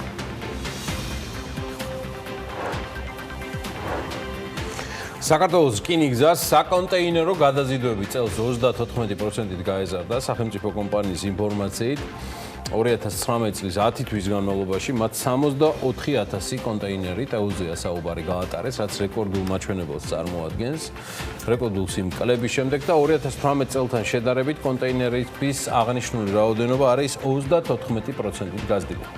2016 წლის შემდგომ კონტეინერების გადაზიდვების მაჩვენებელი არის გაორმაგებული. საუბარია ნედლი ნავთობის გარეშე, საქართველოს რკინიგზის მიერ გადაზიდებული ტვირთების საერთო მოცულობა 8,5 მილიონ ტონას აჭარბებს. ეს 2018 წლის მაჩვენებელთან შედარებით არის 7%-ით მეტი. თუმცა იგივე 2014 წელთან შედარებით ეს არის 29%-ით ნაკლები რიცხვი, მოცემულობა და სტატისტიკა. მთლიანობაში გადაზიდვების სტატისტიკა მეტყველებს იმაზე, რომ თანდათან იცვლება იმ პროდუქციის შემადგენლობა, რომელიც საქართველოს სატრანსპორტო დერეფანზე გაივლის, თუ ამ დერეფნის მთავარი მამოძრავებელი წარსულში ცალსახად იყო ნავთობი, მადნები, ხორბალი და სხვა საქონელი, დღეს მზარდია დამუშავებული პროდუქციის ტრანზიტი, რომელიც უფრო ხშირად სწორედ კონტეინერების საშუალებით გადაიზრდება. ფაქტია, ნავთობმა სრულად გადაინაცვლა მილსადენში, თითქმის კი არა და სრულად შეიძლება ითქვას და ეს ვარდნაც მოსაოდნელი იყო ამ სასაქონლო ჯგუფში და კლასიფიკატორში. აი ცალკეული თვეების მიხედვით რკინიგზას ყველაზე მაღალი დატვირთვა მაინც ოქტომბერში ჰქონდა, როდესაც მთლიანად გადაზიდული ტვირთების რაოდენობა 1 მილიონ ტონას გადააჭარბა. 2018 წლის ანალოგიურ პერიოდში გადაზიდვები 825,000 ტონას შეადგენდა. ერთი რაც ფაქტია, რკინიგზამ დაიწყო შედარებით ძველი, ეგრეთ წოდებული დაკარგული და ახალი ტვირთების მოკითხვაც, რამაც შედარებით გააპოზიტიურა სტატისტიკა და რეალური ტვირთბრუნვა. ისიც ფაქტია, რომ ელემენტარული ძალისხმევა, სხვათა შორის ურთულესი სახელმწიფო ბიუროკრატიის გათვალისწინებით, რომლისგანაც დისტანცირდება უმსხვილესი სახელმწიფო კომპანიის ფინანსური მაჩვენებლებისგან, ანუ დისტანცირდება ყველა, იძლევა მყისიერ შედეგს. ისიც ფაქტია, რომ რკინიგზაში რჩება უამრავი პრობლემა და კითხვები და არც არავის აწუხებს ილუზია, რომ 22 მილიონი ტონის გადაზიდვის მაჩვენებელზე მყისიერად მოხდეს დაბრუნება. და იმ ფონზე, რომ არათუ მოხდა რკინიგზელების შემცირება, არამედ პირიქით, სულ რაღაც 3 კვირაში რკინიგზელთა ანაზღაურება ტვირთბრუნვის ლამის 60%-იანი შემცირების ფონზე 10%-ით გაიზრდება, ანუ საუბარია სახელმწიფო ანაზღაურება რკინიგზის თანამშრომლებისთვის. საქართველოს რკინიგზის გენერალურმა დირექტორმა დავით ფერაძემ ჩვენ მოგცა ექსკლუზიური ინტერვიუ, თუმცა დროის მცირე მონაკვეთის გამო ჩვენ შევთანხმდით შემდგომ ინტერვიუებზე, სადაც უფრო დეტალურად ჩავშლით საწარმოს პრობლემებს და გამოწვევებს. BMG-ს ასევე აინტერესებს ჩინეთის სახალხო რესპუბლიკაში სახელმწიფო დელეგაციის ვიზიტის შედეგები, შეხვედრებიდან გამომდინარე, რომელსაც ესწრება რკინიგზის შეფი. მე მადლობელი ვარ მიხეილ ხიდურელისა, რომელიც შანხაიდან ჩაგვერთო და ველი დავით ფერაძის ერთგვარ ანგარიშს ვიზიტიდან გამომდინარე ცხადია დეტალურ ინტერვიუსთან ერთად. მისთვის მისაღებ ნებისმიერ ფორმატში და ადგილას. გიждები რუჯზე. და გადავხედოთ სხვა სიახლეებსაც. საქართველოს ეროვნული ბანკის მონაცემებით 2019 წლის ოქტომბერში მთლიანი სავალუტო რეზერვები 216 მილიონი დოლარით არის შემცირებული და ის 3 მილიარდ 380 მილიონ დოლარს შეადგენს. ეს 2019 წლის განმავლობაში რეზერვების მინიმალური დონეა. სავალუტო რეზერვების ასეთი შემცირება შესაძლოა კომერციული ბანკებისათვის მინიმალური სარეზერვო მოთხოვნის შემსუბუქებას უკავშირდებოდეს. ეროვნული ბანკის გადაწყვეტილებით 2019 წლის 17 ოქტომბრიდან კომერციული ბანკებისათვის უცხოური ვალუტით მოზიდულ სახსრებზე მინიმალური სარეზერვო მოთხოვნა 5%-ული პუნქტით 25%-მდე შემცირდა. ეს გადაწყვეტილება ეკონომიკისათვის დაკრედიტებისათვის ახალი ფინანსური რესურსის გაჩენას ისახავს მიზნად, თუმცა მის შედეგად ქვეყნის სავალუტო რეზერვების მოცულობა გარკვეულწილად შემცირებული არის.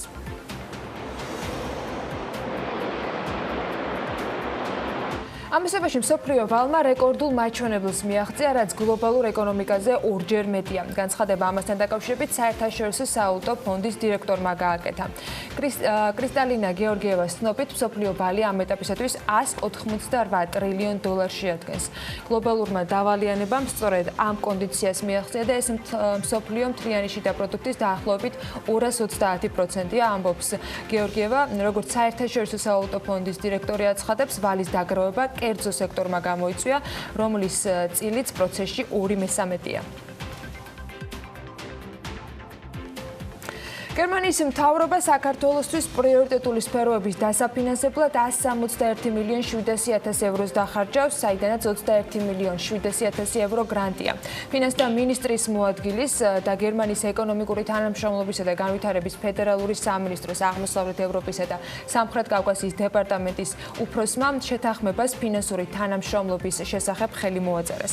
კონსულტაციები მხარეებს შორის 2 დღის განმავლობაში მიმდინარეობდა და ამასობაში განხილული იყო გერმანიის მხარდაჭერით დაფინანსებული საინვესტიციო და ტექნიკური დახმარების პროექტები და სამომავლო გეგმები. საინვესტიციო პროექტებს შორის არის მუნიციპალური ინფრასტრუქტურის, ენერგოეფექტურობისა და გარემოს მიმართულებებიც, ასევე პრიორიტეტულ მიმართულებად დასახელდა პროფესიული განათლება, ადგილობრივი თვითმმართველობის გაძლიერება და ასე შემდეგ. მე ვარ ამაყი, რომ ჩვენ მსხვილი გადამხდელები ვართ, ამბობს კომპანია ჩირინას დამფუძნებელი, რევაზ ვაშაკიძის დათვლებით, ქათმის ხორცის მწარმოებელი კომპანიის წლიური საბიუჯეტო გადასახდელები დაახლოებით 18-დან 20 მილიონ ლარს აღწევს. ვაშაკიძე ამბობს, რომ ბიუჯეტის სასარგებლოდ გადახდები კიდევ უფრო მეტად გაიზრდება, რაც ფერმა გაფართოვდება. კომპანია ჩირინას დამფუძნებლის თქმით, ისინი მზად არიან ფერმის მომარაგებისათვის ადგილობრივი წარმოების ნედლეული შეიძინონ, თუმცა აუცილებელი ამავე დროს სტანდარტი და ხარისხი ყველა ტიპის პროდუქცია იყოს დაცული. ჩვენ წლიურად აი დღედ საშემოსავლო ქონების გადასახადი დაახლოებით 18-20 მილიონი ლარი. 2020-დან 21-დან ეს უფრო გაიზრდება. და ეს საშუალება ეს ჩვენ გადავარავთ ამით ამაღი, იმიტომ რომ ფაქტურად ჩვენი წლილი შეგვარ ბიუჯეტში. და ეს მნიშვნელოვანი არის. რაც და ჩვენ მომხრევად შეიქმნას ორგანიზაციები კონკურენტუნარიანი, რომელიც ჩვენთან არის დაკავშირებული. ჩვენ დიდი მოთხოვნილება გვაქვს ჩვენ ISO სერტიფიკატი, HACCP სერტიფიკატი, ამიტომ ჩვენ ძალიან დიდ როლს ვანიჭებთ, როგორი საკვები შემოდის, სად ინახება, როგორ ასე უბრალოდ არ არის მარტივი ჩვენთან შემოწამისი.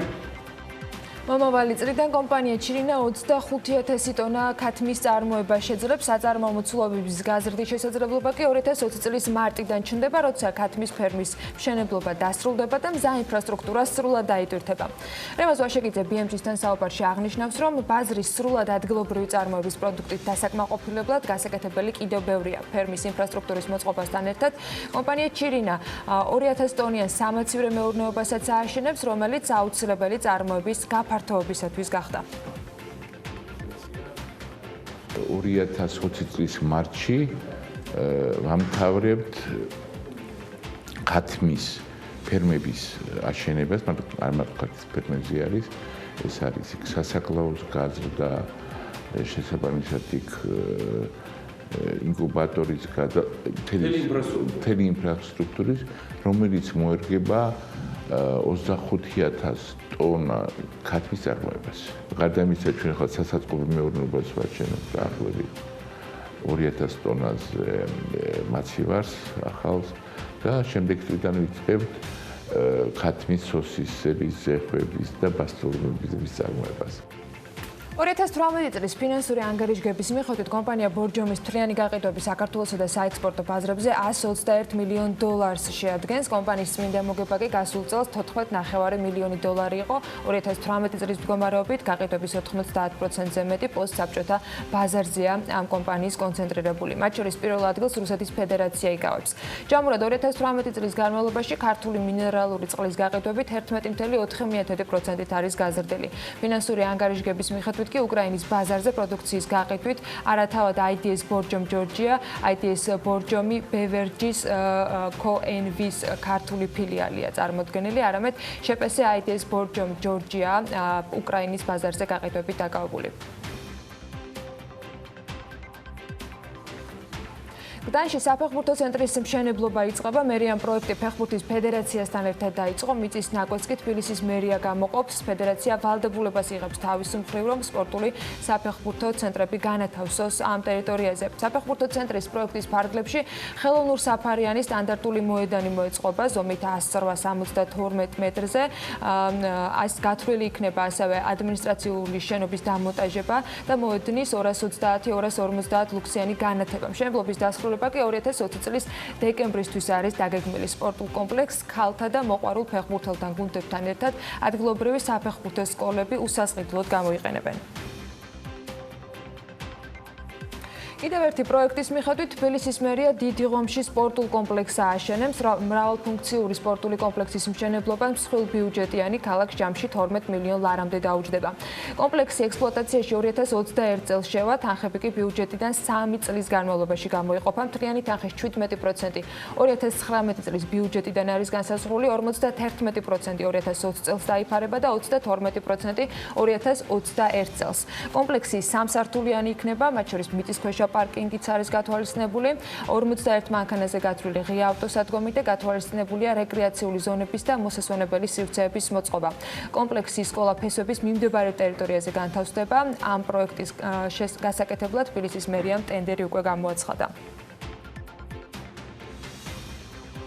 Volvo სიცოცხლისათვის ასეთია სლოგანი ბრენდის, რომელმაც მილიონზე მეტი ადამიანის სიცოცხლე გადაარჩინა. ამ ღირებულების პირველი რევოლუციური გამოვლინება შორეულ 1959 წელს მოხდა, როდესაც Volvo-ს ინჟინერმა სამწერტილოვანი უსაფრთხოების ზღოდი შექმნა და რომელსაც დღეს ყველა ავტომწარმოებელი წარმატებულად იყენებს. სულ რამდენიმე თვის წინ Volvo საქართველოში შემოვიდა. 9 ნოემბრის საღამოს Volvo Cars თეკეტამ აბრეშუმის ქარხანაში მომხმარებელს არც საღამოზე უმასპინძლა, სადაც სკანდინავიური და ქართული მუსიკის თანხლებით სტუმრებს კომპანიის მიზნები და სტრატეგია გააცნეს. Volvo-ს არც საღამოს მხარდაჭერას TBC ბანკი, TBC ლიზინგი და TBC დაზღვევა ერთიანად ახორციელებდნენ. არც საღამო ყურადღების მიღმა, რა თქმა უნდა, BMG-ს არ დარჩენია და მას სალომე ჭიპაშვილი სტუმრობდა. შთაბეჭდილებებს სიუჟეტით გაგვიზიარებს. ჩვენი შეკრების მასპინძელიც და მიზეზიც არც მეტი არც ნაკლები მსოფლიოში ყველაზე უსაფრთხო ავტომობილების მწარმოებელი სწორედ შვედური კომპანია Volvo-ა. ერთის მხრივ პრაგმატულად უსაფრთხოებაზე მზრუნველი Volvo, როგორც აღმოჩნდა, რომანტიკული ხასიათითაც გამოირჩევა. შაბათ საღამოს Volvo Cars თეკეტამ აბრეშუმის ქარხანაში თითქოს მთელ სკანდინავიას მოუყარა თავი და მომხმარებელს არც საღამოზე უმასპინძლა. საღამო შვედური და ქართული მუსიკის თანხლებით მიმდინარეობდა, სადაც კომპანიამ დამსწრე საზოგადოებას Volvo-ს მიზნები და სტრატეგია გაანდო. ზოგადად ბრენდი Volvo ძალიან ხალხს უჭერს არტის ხელოვნების და მის განვითარებას მსოფლიო მასშტაბით და საქართველოს რა თქმა უნდა გამონაკლისი არ არის. დღეს ჩვენ სტუმრებს შეუძლიათ დაათვალიერონ Volvo-ს უახლესი სამოდელო რიგი, გაიცნონ მისი ისტორია, ასევე მისი მომავალი გეგმები. Volvo-ს უნდავს არა მარტო ადამიანების უსაფრთხოებაზე, არამედ გარემოზე. სწორედ ამიტომ 2025 წლისთვის Volvo-ს გეგმების მიხედვით ყველა მისი წარმოებული ავტომობილის 50% იქნება ელექტრომობილი. Volvo-ს არც საღამოს მხარდამჭერები იყვნენ TBC ბანკი, TBC დაზღვევა და TBC ლიზინგი. თეკეტა მოტორსის და TBC-ის თანამშრომლობა უკვე 20 წელზე მეტია გრძელდება და მრავალ წარმატებულ პროექტს მოიცავს. ასევე აღსანიშნავია ის ფაქტიც, რომ TBC საავტომობილო ინდუსტრიის დაფინანსებაში ლიდერის პოზიციას ინარჩუნებს. ამაზე მეტყველებს ისიც, რომ ბანკმა ამ მიმართულებით ბოლო 1 წლის განმავლობაში 251 მილიონი ლარის ინვესტიცია განახორციელა. მოხარულები ვართ, რომ დღეს ამ საღამოს ჩვენ აღვნიშნავთ თეკეტა ჯგუფის და TBC-ის კიდევ ერთ ძალიან საინტერესო პროექტის დაწყებას. ჩვენი თანამშრომლობის შედეგად საქართველოში სრულყოფილად იქნება წარმოდგენილი დღეიდან Volvo-ს ბრენდი, რომელიც ითვლება მსოფლიოში ყველაზე უსაფრთხო ავტომობილად. თეკეტა ჯგუფის თაოსნობით უკვე არაერთი ტიპის მოდელი არის შემოყვანილი საქართველოში, რომელიც სხვადასხვა მოთხოვნილებას დააკმაყოფილებს. ვფიქრობთ, ეს ძალიან მნიშვნელოვანია ქვეყნისთვის. ასევე მინდა აღვნიშნო, რომ TBC-ისთვის ავტოინდუსტრია არის ერთ-ერთი პრიორიტეტული დარგი. TBC ლიზინგი ულოცავს ჩვენ სტრატეგიულ პარტნიორს და დიდი ხნის მეგობარს თეკეტა მოტორს Volvo-ს ოფიციალურ წარმომადგენლობის გახსნას. TBC ლიზინგი პირველია ახალი ავტომობილების დაფინანსების სექტორში და სპეციალურად ამ დღისათვის Volvo-სთან ერთად ჩვენს მომხმარებელს თავაზობთ აქციას 0%-იანი თანამონაწილეობით. Volvo პირველად სულ რამდენიმე თვის წინ შემოვიდა საქართველოში და დიდი ინტერესითაც სარგებლობს ქართულ საზოგადოებაში. Volvo Cars თეკეტა მომხმარებელს Volvo-ს სრულ სამოდელო ასორტიმენტს თავაზობს, რომლებიც ხელმისაწვდომია ბენზინის, ჰიბრიდის და ელექტროძრავით, ეგრეთ წოდებული mild ჰიბრიდის ვერსიები. მომხმარებელს ასევე შეუძლია ისარგებლოს უსაზღვრო ტრეიდინი აქციით, რაც გულისხმობს ნებისმიერი მარკის და ასაკის ავტომობილის გაცვლის შესაძლებლობას მისთვის სასურველ Volvo-ს მოდელში, საბაზრო ღირებულების ფასად. სხვაობის დაფარვა კი TBC ლიზინგის სპეციალური პირობებითაა შესაძლებელი. უცხოელეს საფინანსო ინსტიტუტია და გაჩერებასაც არ აპირებენ, არც უნდა გაჩერდნენ, უნდა შემერონ ბოლომდე და პირველობის შენარჩუნებასთან ერთად თავარი შეჯიბრი და გამოწვევა იდეაში საკუთარ თავთან აქვს გამოსხატებული თავისი უამრავი სტრუქტურით TBC-ზე საუბრობ, რომლის პარტნიორებიც ასევე არ თმობენ ლიდერობას თავიანთ სფეროში და ინდუსტრიაში. დღეს კიდევ ერთ მიმართულებაზე გვაქვს აქცენტირება, ერთ კონკრეტულ ინდუსტრიაზე და კიდევ ერთ მაგალითზე საუკეთესო თანამშრომლობისა. ამას უკვე ჩვენ სტუმრებთან, ბიზნეს ლიდერებთან ერთად წარმოგიდგენთ. მერი ჩაჩაინძე, TBC-ის კორპორატიული და საინვესტიციო საბანკო მიმართულ ბიზნესის დირექტორის მოადგილე. თეკეტას მიმართულებით არის თავად თეკეტა მოტორსის გენერალური დირექტორი, ავთანდილ წერეთელი და ასევე მივესალმები გაგა კოხრეიძეს, იგი Volvo-ს კომერციული დირექტორია. დილა მშვიდობის და გვადლობთ მობრძანებისთვის. ჩვენ ბოლოს შევხვდით ტურიზმთან დაკავშირებით, როცა ერთად მოგვიწია პანელზე ყოფნა ძალიან საინტერესოზე, სხვათა შორის და მე მქონდა საშუალება და მადლობელი ვარ თქვენი, რომ ბევრი ინფორმაცია მითხარით, მათ შორის აბასთუმანში მიმდინარე პროექტებთან დაკავშირებით და ბევრი სხვა. თუმცა მე რასაც უყურებ და გადავხედე თქვენთან შეხვედრამდე, ასევე ბატონ ავთოსთანაც და გაგასთანაც, ავტოინდუსტრიაც TBC-ისთვის საკმაოდ მნიშვნელოვანი და პრიორიტეტული მიმართულებაა. მე მაინტერესებს იგივე კითხვით მოგმართო მე TBC-ის კონტრიბუცია რა არის ამ ინდუსტრიაში, შეგვიძლია თუ არა ვისაუბროთ ღიად საბაზრო წილზეც და სესხებზეც და ყველაფერზე. ისევ ყურადღებით. პირველ რიგში დილა მშვიდობის და დიდი მადლობა მოწვევისთვის. ტურიზმის მსგავსად ავტოინდუსტრიაც ძალიან საინტერესო სფეროა საქართველოში, რომელიც ჯამურად 1.8 მილიარდი ლარია, რაც დამეთანხმებით საქართველოს ეკონომიკისთვის მნიშვნელოვნად დიდი ციფრია და ეს ინდუსტრია ყოველწლიურად ბოლო 6 წლის განმავლობაში საშუალოდ 8%-ით იზრდებოდა. მარტო 1 წლის განმავლობაში შარშან TBC ბანკმა 251 მილიონი ლარის ინვესტიცია გაანახორციელა და ჩვენ ამაზე გაჩერებას ავტოინდუსტრიაში.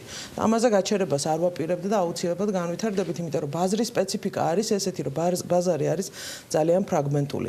რაც გამოიხატება იმაში, რომ თეგეტა მოტორსი, რომელიც ჩვენი პარტნიორია ბოლო 20 წლის განმავლობაში და ესე ვთქვათ, ერთად მოვდივართ და ერთად ვითარდებით და ვიზრდებით, ბაზრის თითქმის 1/4-ს ფლობს, მაშინ როდესაც მეორე მოთამაშე ბაზრის რა ძალიან პატარა მოთამაშე დაახლოებით 3% ბაზრის წილი აქვს. ანუ ბაზარი არის ფრაგმენტული და არის იმის შესაძლებლობა, რომ ეს დაკონსოლიდირდეს, გაიზარდეს, კიდე დამატებითი მომსახურებები იქნას მიწოდებული მომხმარებლისთვის და რაც არანაკლებ მნიშვნელოვანია, თეგეტა არის მაგალითი, რომელიც არის ხარისხის მაჩვენებელი, რომელიც განვითარებულია და სტანდარტს განსაზღვრავს არა მარტო საქართველოში, არამედ რეგიონში.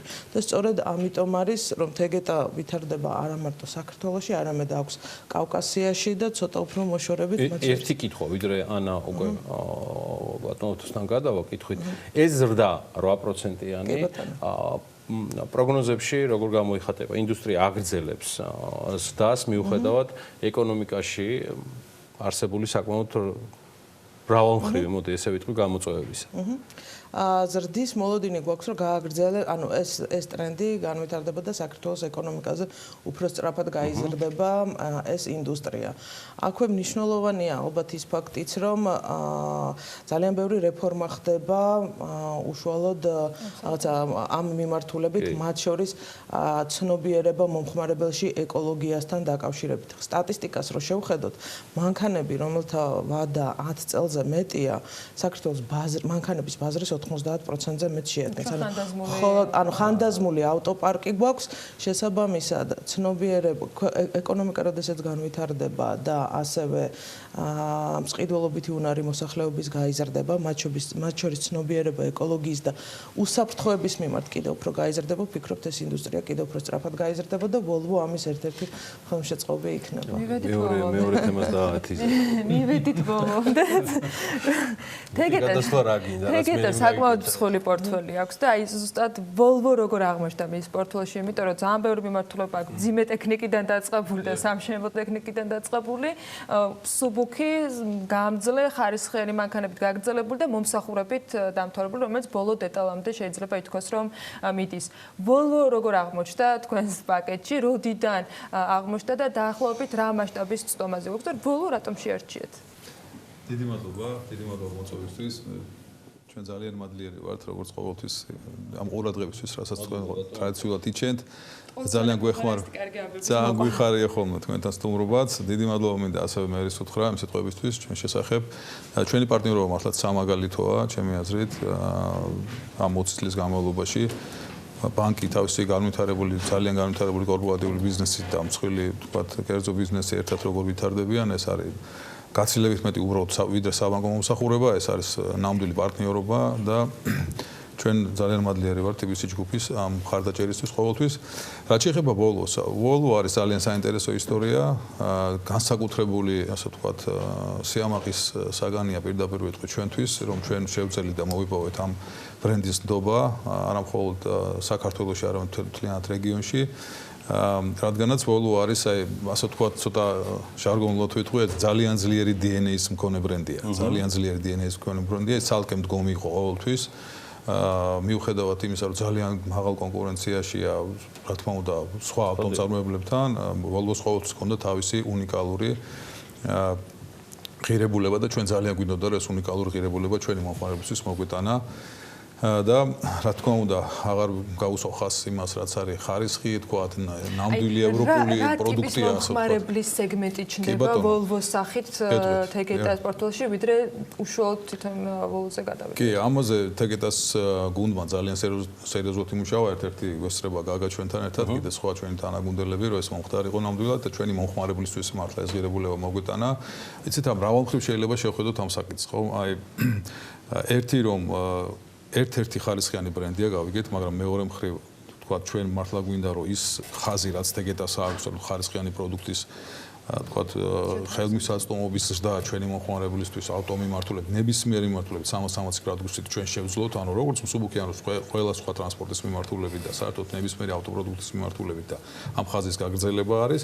რაც შეეხება თვითონ Volvo-ს, Volvo არის ჩვენი მსუბუქი ავტომობილების მიმართულების ბოლო ფლაგმანი, ასე ვთქვათ, ბოლო წარმატება და რაც არის მთავარი, ასე ვთქვათ, რა მომხმარებელი ჩდება აქ, რაც თქვენ ბრძანეთ, აი ჩემი მე საერთოდ შემთხვევით არ მიკეთია დღეს Volvo-s სამგერდი ნიშანი, მე პირადადაც ძალიან დიდი მოყვარული ვარ ამ ბრენდის, რამდენიმე თვეა უკვე, ასე ვთქვათ, დავდივარ ამ მანქანით და მინდა გითხრათ, რომ ეს არის ისეთი ადამიანებისთვის, რომლებიც არიან ეგრეთ წოდებული, ასე ვთქვათ, შემდგარი ადამიანები. ანუ თვით რეალიზებულია ეს ნამდვილი self-made-ების მანქანაა, ჩემი აზრით, რომლებსაც ძალიან ფაქიზი კონტროლი აქვს, თქვათ, იმაზე, რომ რაღაცა თავდაბლობა არ დაკარგონ, რომ იყვნენ თავდაჭერილი, იყვნენ წარმატებულნი აუცილებლად, ეს ძალიან მნიშვნელოვანია. ანუ შემდგარი წარმატებული ადამიანების მანქანა, რომელთაც უნდათ, რომ ცოტათი განსხვავებულებიც იყვნენ, ასე ვთქვათ. მაგრამ მთავარი აქ ის არის, რომ უსაფრთხოების განზომილება არის იმდენად კარგად რეალიზებული ავტომობილში.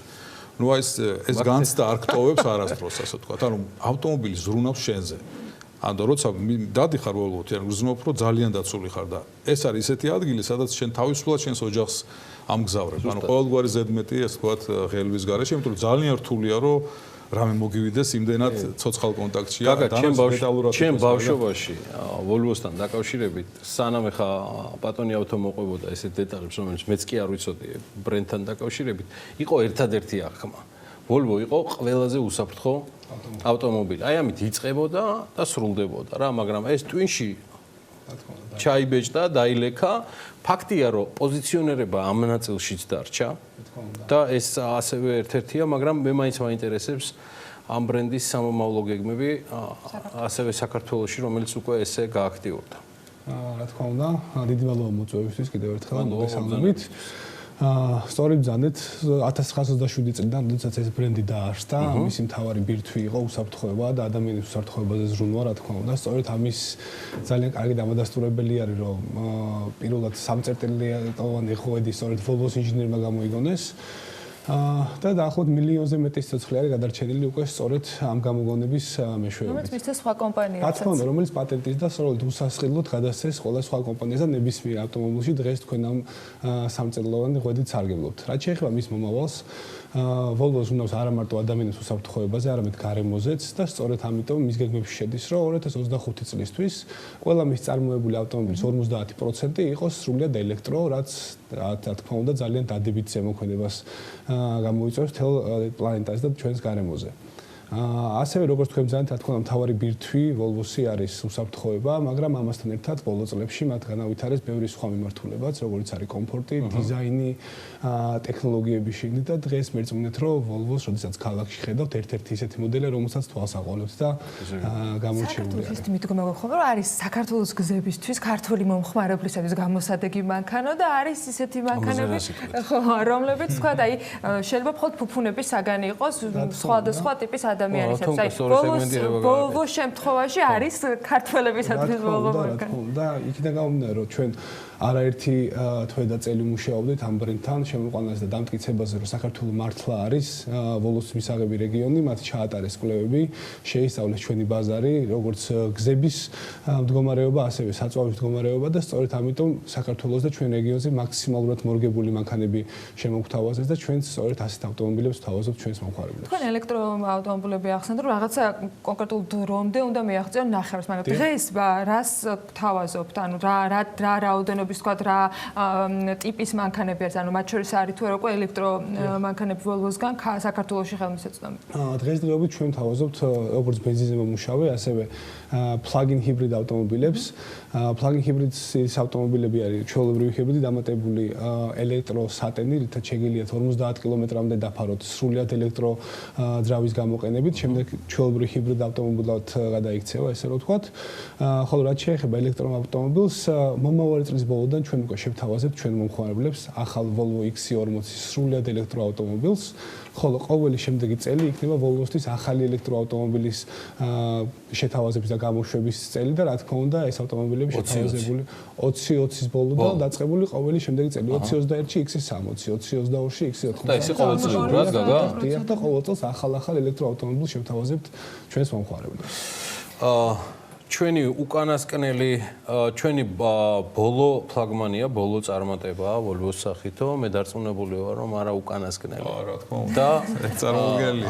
ამბავიც მდგომარეობს იმაში, რომ თეგეტა მერის დავესესხები ამ შემთხვევაში მართლა მთელი საქართველოს თვალწინ წამოზრდილი, გაძლიერებული კომპანია, რომელიც არა მხოლოდ ადგილობრივ ჩვენს ეკონომიკას ფინანსური თვალსაზრისით, არამედ ერთ-ერთი სერიოზული დარწმუნებული ვარ ექსპორტიორი გახდება ვალუტის, იმიტომ რომ ის გაცდა საქართველოს ფარგლებს გარეთ და რა ვიცი, ესეთ ბრენდებს ყველანაირად ხარს დაუჭერთ იმ მომავალშიც, რომ ის არ იყოს მხოლოდ აზერბაიჯანში წარმოდგენილი. რას გეგმავს კიდევ? არის თუ არა რაიმე ბრენდებზე, რაიმე სხვა ტიპის პროექტებზე, ბატონო, დაგეგმილი კომპანიაში, მე ვიცი რომ არც თქვენ და მით უმეტეს არც თემურ კოხოძე არ მოისვენებთ ეხლა და კიდევ ბევრ პროექტს განახორციელებთ. კი, ეს პროექტები ჩვენ ამ ხრივ გვაქვს მართლა ფუფუნება, ასე ვიტყოდი. იმიტომ რომ ყოველთვის გვაქვს ძალიან ბევრი პროექტი, რომელთაც შემდეგ ჩვენს მეგობარ TBC ბანკს ხშირად ვაწუხებთ, არ ვასვენებთ, ასე ვთქვათ, რომ ეხლა ეს პროექტი გვაქვს, ეხლა ეს პროექტი გვაქვს. ანუ ეს ჩვენი, ასე ვთქვათ, თეგეტას ესეთია თეგეტას DNA, თვითონ თეგეტას DNA ესეთია. და ჩვენ ეხლა ჩვენ გვაქვს რამდენიმე მნიშვნელოვანი პრიორიტეტი, რომელზეც გვაქვს აქცენტი, იმიტომ რომ ძალიან მნიშვნელოვანია რომ სწორი აქცენტები გავაკეთოთ, გქონდეს ძალიან ცოცხალი ურთიერთობა ბაზართან და ჩვენ მომხმარებელთან. ეხლა ჩვენ ხედავთ რა ინფრასტრუქტურული კუთხით ესეთ აქტიურ განვითარებას ქვეყანაში, ყველა მხრივ, იგივე გზების მშენებლობა იქნება, ესების თუ ასე შემდეგ. ჩვენ ეს წელი პრინციპში მიგვუძღვენით ერთ-ერთ ჩვენს მთავარ მიმართულებად გავირჩიეთ სამშენებლო და სპეცდანიშნულების ტექნიკის განვითარება, იქ გვაქვს, თქვათ, გაორმაგება ციფრების და ასე შემდეგ, ძალიან სერიოზული ზრდები გვაქვს. ეხლა ვთავაზობთ ჩვენ ამას წინათ იყო თქვენს პრეზენტაცია. ეს არის ეს სტრატეგიული ხაზი, რომელიცაც ეგეთა მიყვება. ეხლა ჩვენ როგორც ასორტიმენტს ვაფართოვებთ, ასევე იგივე ლიზინგის მიმართულებით ძალიან აქტიურად მუშაობთ ჩვენს მომხმარებელს ასე ვთქვათ, დავეხმაროთ უფრო რაციონალური გადაწყვეტილების მიღებას. სხვა შორის Volvo-ც იგივე არის ძალიან რაციონალური გადაწყვეტილება ჩემი აზრით და ეს ძალიან ევროპული ფასეულობებია და ეს ევროპული ფასეულობების მოტანა და დანერგვა კიდე ჩვენთვის ძალიან მნიშვნელოვანია.